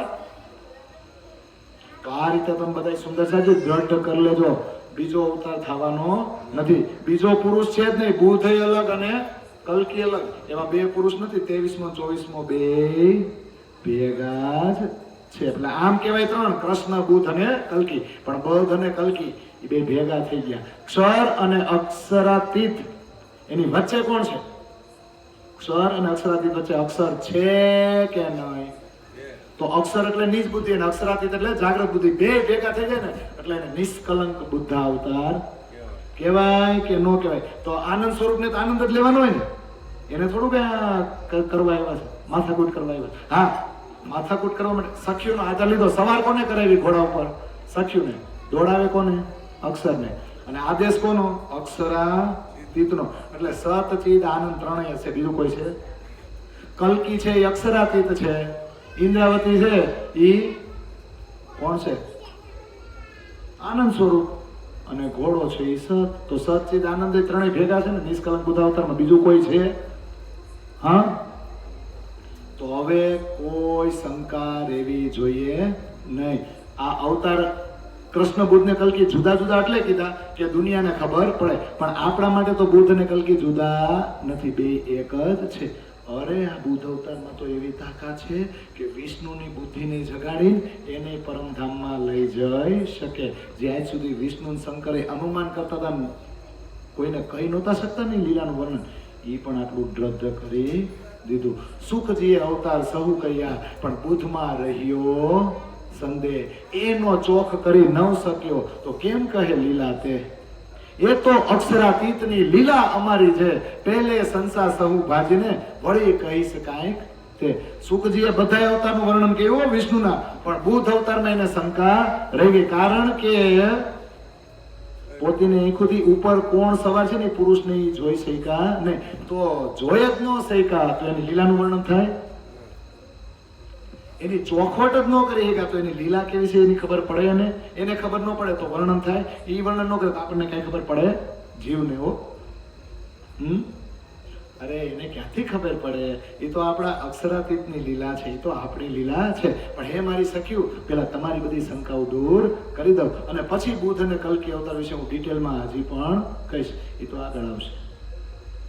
વૈરાટની વિધ કહી તમને રખે રાખો મન સંદેહ, અખંડ ગોકલ ને પ્રતિબિંબ વળી કહી પ્રીછવું તે, અજવાસ અખંડ અંકને નહીં અંતરાય પાવ રતી, રાસ રમી ગોકુલ આવ્યા પ્રતિબિંબ લીલા અહીંયા થકી. હવે સત્યુને કહે છે આખો વૈરાટે તમને સમજાવી દીધો, આ અવતારે તમને સમજાવી દીધા, આમાં ક્યાંય પડવા જેવું નથી. અને હવે હું જે કહું ને એટલો જ રસ તમે પીવો ને, એવું જ ને. તો અખંડ ગોકુલ અને પ્રતિબિંબ ગોકુલ, એ પણ તમને ભેદભાવ સમજાવી દઉં ને, રહસ્ય સમજાવી દઉં કે નહીં? કારણ કે અમારી પાસે હવે અખંડ ધામનું અખંડ અજવાળું આવી ગયું છે. જરાય અંતર રાખીશ નહીં, જરાય જુદાપણું ન રાખો, તમને જરાય શંકા રાખીશ નહીં, તો આપણો રાસ પૂરો થયો ને પછી આ બ્રહ્માંડ ચાલુ થયો ને ત્યાંથી પ્રતિબિંબ લીલા શરૂ થઈ. તો હવે તારતમનો સૂરજ પ્રગટી ગયો છે, એટલે હવે મને અજવાળું દેખાય છે. અને જે અખંડ ગોકુલ છે ને ત્યાં મારી દ્રષ્ટિ, સુરતમાં મંગલપુરીમાં બેઠા બેઠા મારી દ્રષ્ટિ ત્યાં પહોંચી રહી છે. એટલે હવે કે તારતમ સૂરજ પ્રગટ્યો, સકળ થયો પ્રકાશ, લાગી શિખરો, પાતાળ ઝળક્યો અને ફોડ્યો આકાશ, કિરણા સગડે કોલાંભ્યો, ગયું વૈરાટનું અજ્ઞાન, દ્રઢાવ ચોકસ લોક 14નો ઉડાડ્યું અનુમાન, વળી જોત જાલી નવ રહે વચમાં વિના ઠામ, અખંડ માહે પ્રસરી દેખાડ્યો વ્રજ વિશ્રામ. આ ચોપાયું છે. તારતમનો સૂરજ પ્રગટ થઈ ચૂક્યો છે, બધે એનો પ્રકાશ ફેલાઈ ગયો છે. પાતાળ વૈકુંઠ ક્ષર બ્રહ્માંડને વટીને અક્ષરના ચતુષ્પાદ અને મારા રંગમહોલ સુધી એની જ્યોત પહોંચી ગઈ છે. આકાશ ફોડી નાખ્યું, ક્યાંય અટકે નહીં એવું અજવાળું થઈ ગયું છે ને. તો આની કિરણો, તારતમ જ્ઞાન રૂપી જે સૂર્ય હોય ને એની કિરણો બધે ફેલાઈ ગઈ છે. અને આખા વૈરાટમાં જે અત્યાર સુધી અજ્ઞાન ફેલાયેલું હતું ને એ બધી અજ્ઞાનતા દૂર થઈ ગઈ. અને 14 લોક બ્રહ્માંડ આજ સુધી અનુમાનથી જે પરમાત્માનું વર્ણન કરતી હતું ને બધાને દ્રઢ કરી દીધા, અનુમાન ઉડાડી દીધું. હજી મારી આ તારતમની જ્યોત આ ક્યાંય અટકશે નહીં, હવ્યાકૃતમાં ન અટકી, હજી આગળ ગઈ. ક્યાં ગઈ? વચમાં વિનાઠામ એટલે તારતમની જ્યોત જ્યાં બ્રહ્મલીલા અખંડ છે ને ત્યાં જઈને ઊભી રહે. અખંડ માહે પ્રસરી ક્યાં? સબલિકના કારણમાં અને મહાકારણમાં જે બ્રજ લીલા અને રાસલીલા અખંડ છે ને ત્યાં ઇન્દ્રાવતીની દ્રષ્ટિ અહીંયા બેઠા બેઠા પહોંચી ગઈ. જે દેવચંદ્રજીને દેખાતું હતું ને એવું જ હવે મેરા ઠાકુરને એ મહામતી પ્રાણનાથજી બન્યા, એ નિષ્કલંક બુધાવતાર બન્યા, એ સાક્ષાત અક્ષરાતીત બની ગયા ને ત્યારે એની દ્રષ્ટિ પણ ડાયરેક્ટ એ અખંડ બ્રજ જ્યાં થયું છે ને જે અક્ષરે દ્રશ્યો લીધા હતા, કારણ કે હવે અક્ષરને કામે લગાડવાના છે એટલે સીધી દ્રષ્ટિ બ્રજ લીલામાં પહોંચી ગઈ કે નહીં. અને હવે પ્રકરણ પૂરું થઈ ગયું છે. 5 જ મિનિટ. આપણા ધણીજી 3 વાર આવ્યા. કેટલી વાર? આમ 5 વાર આવ્યા પણ આમ 3 વાર. એની ચોપાયું કહી દો. साहेब के संसार में आए 3 स्वरूप, सो पुरानियों कहावी सुंदर रूप अनूप, एक बाल दूजा किशोर तीसरा बूढ़ापन, सुंदरता सु ज्ञान की बढ़त जात अति घन. खुलासा ग्रंथમાં છે કે આપણા ધણી 3 વાર આવ્યા. બાલ સ્વરૂપે વ્રજમાં, કિશોર સ્વરૂપે રાસમાં અને હવે બુઢાપાની લીલા, વૃદ્ધાવસ્થાની લીલા થઈ રહી છે. પણ એ લીલા થઈ પન્નામાં જ્યાં ઈશ્ક આપ્યો. એટલે ધણીજીએ તો ઈશ્ક જ આપ્યો. જ્યારે પૂરેપૂરી સત્તા ધણીજી પાસે હતી ને, કોઈનો આધાર નહોતો લીધો ને, ત્યારે વ્રજમાં ઈશ્ક આપ્યો, રાસમાં ઈશ્ક આપ્યો અને પન્નામાં કઈ લીલા થઈ? ઈશ્કની લીલા જ થઈ. એટલે 3 સ્વરૂપ કહે વેદને, બાલ કિશોર બુઢાપન, બ્રજ રાસ પ્રભાત કો એ બુદ્ધજી કો રોશન. વેદમાં કીધો છે બાલ, કિશોર અને બુઢાપન. પરમાત્માની આ બ્રહ્માંડમાં 3 લીલા થાય, બાળ, કિશોર અને બુઢાપન. એટલે વ્રજ રાસ અને પ્રભાત એટલે સવાર. આ જાગની લીલા ક્યાં થઈ? ખાસ કરીને ઈશ્કની લીલા પન્નાની અંદર. એટલે કે છે બાલ લીલા ભઈ વ્રજ में, લીલા કિશોર વૃંદાવન, જગન્નાથ બુદ્ધ જાગની ભઈ ભોર લીલા બુઢાપન. બાળ લીલા ક્યાં થઈ? બાળ લીલા ક્યાં થઈ? વ્રજમાં. કિશોર લીલા વૃંદાવનમાં, યોગ માયામાં, એટલે કાલ માયામાં, પછી યોગ માયામાં. અને જગન્નાથ બુદ્ધ જાગની એટલે અહીં જગન્નાથપુરી નથી જવાનું, પણ બુઢાપાની લીલા થઈ છે ને, જાગની લીલા થઈ છે. ભઈ ભોર લીલા બુઢાપન એટલે આપણી બધાની વૃદ્ધાવસ્થા છે ને એવું એક રૂપક આપ્યું છે. પણ મેચ્યોરિટી તો આ ઉંમરમાં જ આવે ને, એટલે લીલા થઈ ગઈ ને. પણ એમાં રાજ્ય ઈશ્ક આપ્યો ક્યાં? પન્નાની અંદર. એટલે યાદ રાખજો 3 स्वरूप खुदाई के कहे, सो तीनों तकरार रूहो बीच रहे, एक ब्रज बाल दूजा रास किशोर तीसरे बूढ़ापन में भोर. પણ 2 સ્વરૂપ કહે મીને ઓર, કિલ્લી કુરાન લાય ઇન ઠોર. 5 એટલે કહેવાય. આપણે ધણી તો 3 વાર જ આવ્યા. 3 ટુકડામાં આપણે રહ્યા કે નહીં? વ્રજમાં આપણે પેલા પહોંચી ગયા હતા કે નહીં? એ રાતે 12:30 આવ્યા ને આપણે સવારે આવ્યા. રાસમાં યોગમાં અમે પેલા પહોંચી ગયા હતા ને, આ તો વેણુનાથ કર્યો પછી આપણે ગયા. અહીંયા આપણે બધા તો અલગ અલગ કુટુંબ કબીલામાં આવ્યા હતા. પણ દેવચંદ્રજીને મોકલા ને, સખી તમે લઈ ચાલો આવેશ, ન મૂકું એકલા. તમે આવેશ લઈને જાઓ, તમને એકલી નહીં મૂકું અને મારી સખીઓને એકલી મૂકીશ નહીં. પછી તો ખોજ કરે ને 40 વર્ષે ખબર પડે કે હું સુંદરભાઈ છું, પણ પેલા અંદર તો આવી ગયા ને. એટલે આપણને ક્યાંય મૂકા નથી. મૂકા છે હા. પછી એક ચોપાઈ કેવી છે? બાલેથી બુઢા પેલો મેં સિર પર ખડે સુબાન. આગળ શું આવે? એ સુખ શબ્દાતીત કે ईद आवे, ये सुख शब्द अतीत के क्यों करावे जुबान, बाले थे बुढ़ापे लग मेरे सिर पर खड़े सुबान. तो बाले थे बुढ़ापे એટલે વ્રજમાં આપણે આવી રહેતા, યુવાવસ્થા, કિશોરાવસ્થા, રાસમાં આવી રહેતા અને બુઢાપામાં આવી રહે છે કે નહીં? એ મારા માથે જ ઊભા છે, એનો હાથ મારી ઉપર જ છે, એવું થાય કે નહીં સાબિત? હા. એટલે જોજો વ્રજમાં આવ્યા, રાસમાં આવ્યા અને જાગરી બ્રહ્માંડમાં આવ્યા છે. પણ વચ્ચે 2 આવ્યા. કોણ? શ્યામાજીનો આધાર લીધો છે. એકવાર શ્યામાજીને મોહમ્મદ રૂપે મોકલા એટલે કુરાન લઈને આવ્યા. હું લઈને આવ્યા? અને બીજી વાર શ્યામાજીને દેવચંદ્રજી રૂપે મોકલા અને ચાવી લઈને આવ્યા. પછી પોતે આવ્યા ને ખોલી નાખ્યું બધું. સમજાય છે? એટલે બસરી અને મલકી એની વારસદાર થઈને કોણ આવ્યું? હક્કી. એટલે બસરી, મલકી અને હક્કી એટલે શું થાય? મોહમ્મદ દેવચંદ્રજીને પ્રાણનાથજી. પણ બાલ કિશોર અને બુઢાપન એટલે મોહમ્મદ દેવચંદ્રજી પ્રાણનાથજી ન થાય. આ કેટલા એવા આ રવેડે સડાવે છે અત્યારે કે બાલ કિશોર ને બુઢાપન એટલે શું થાય? મોહમ્મદ દેવચંદ્રજી ને પ્રાણનાથજી. એટલે કૃષ્ણની લીલાને ગણવાની જ નહીં. આવા ઉભા થયા છે અને મોહમ્મદ બહુ વાલા લાગે, કેમ જાણે કુરાનમાં ઘૂસી ગયા હોય. અને કુરાનની બધી વિગત સનદમાં આપી દીધી છે. તમારે કુરાન વાંચવાની કોઈ જરૂર નથી. જો તમને પ્રાણનાથજી ઉપર વિશ્વાસ હોય તો એને કહી દીધું આ સિપારામાં, આ આયતમાં, આ પાને આ લખેલું છે, એટલે વિશ્વાસ જ હોય લખેલું છે. જેને શંકા હોય ને ઈવડો એ કુરાન ખોલે. મારે હું કામ કાગળ વાંચવા જ્યારે પૂરેપૂરો સામે આવે તો? કાગળ મોકલવા વાળો લખવા વાળો ખુદ મારી સામે હોય પછી એનો કાગળ વાંચ્યા કરવું. સમજે છે? ઓલું નથી એક પતિએ કેટલાય લેટર પત્નીને મોકલા, પત્ની વાંચવામાં જ મશગુલ થઈ ગઈ. તો ઓલો દરવાજો ખખડાવીને સામે ઉભો રહ્યો તો ઓલી વાંચવામાં જ હતી. પછી ઓલે કીધું ભાઈ આ મોકલનારો તારી સામે ઉભો છે, મને પકડને. પણ આ તો અમારા ભાગવતમાં અમારી વાતો છે પેલા. એટલે ભાઈ અમારામાં અમારી વાતો છે. આમાં લખ્યું છે ભાગવતમાં આટલામાં શ્લોકમાં લખ્યું, તારે જોવું હોય જોઈ લે. હું કામ ભાગવત વાંચું? સમજાય છે? તો આ દ્રઢતા કોણ લાવે? આ બુદ્ધ અવતાર છે ને એ લાવશે કે નહીં? અને એક વાત આપણે કહી, આ અવતાર પછી બીજો અવતાર કોઈ નો થાય. એટલે કોઈ પણ વ્યક્તિ વિશેષ અત્યારે કોઈ પણ સ્વામી નથી, કોઈ પણ સરકાર નથી, કોઈ પણ અનંત વિભૂષિત નથી. કોણ છે? આ બુદ્ધ અવતાર છે ને એ બધુંય છે. અરે ભાઈ અત્યારે તો અમુક આના હું કેવું, મારે ઓલા હિંમતનગર બાજુ કોક વાલાજી બની બેઠા છે. હવેનું નામ તો આપણા જેવું જ છે, એ કોક બેન છે એને વાલાજી માને બોલો. અને સાક્ષાત હારા ન્યા જઈને લીલા કરે. ઈ છે કે આ વાણીમાં છે? ઈ છે કે વાલાજી વાણીમાં છે? અને ઈ મેં મારી નરી આંખે જોયું. ઈ આવે ને, ઈ બેન આવે ને એટલે બધા ગોળ ફરતા ઉભા રહીને પછી મારે વાલૈય કરી ઉમંગ સખી સર્વે તેડી છે. આ વાલાજી સાઈડ મારી પેલા આની સામે કીર્તન ગાતા હતા. ઓલા આવ્યા ને બેન એટલે ઉભા થઈને એની વાહે હવે કેવા લોકો આની પાછળ મંડાયેલા છે ખબર છે? જે આગેવાન છે, જે એમ કહે છે કે અમને ખિલવત પરિક્રમા સાગર શિંગાર બધું આવડે છે અને અમે બધું રોજ એનો સહુર કરી છે. અને ઓલા બેન પાછા અમેરિકા રહી, 8 મહિના ના રહીએ, 4 મહિના અહીંયા હોય, 2 મહિના અહીંયા રહીએ હિંમતનગરમાં, 2 મહિના રહીએ પન્નામાં.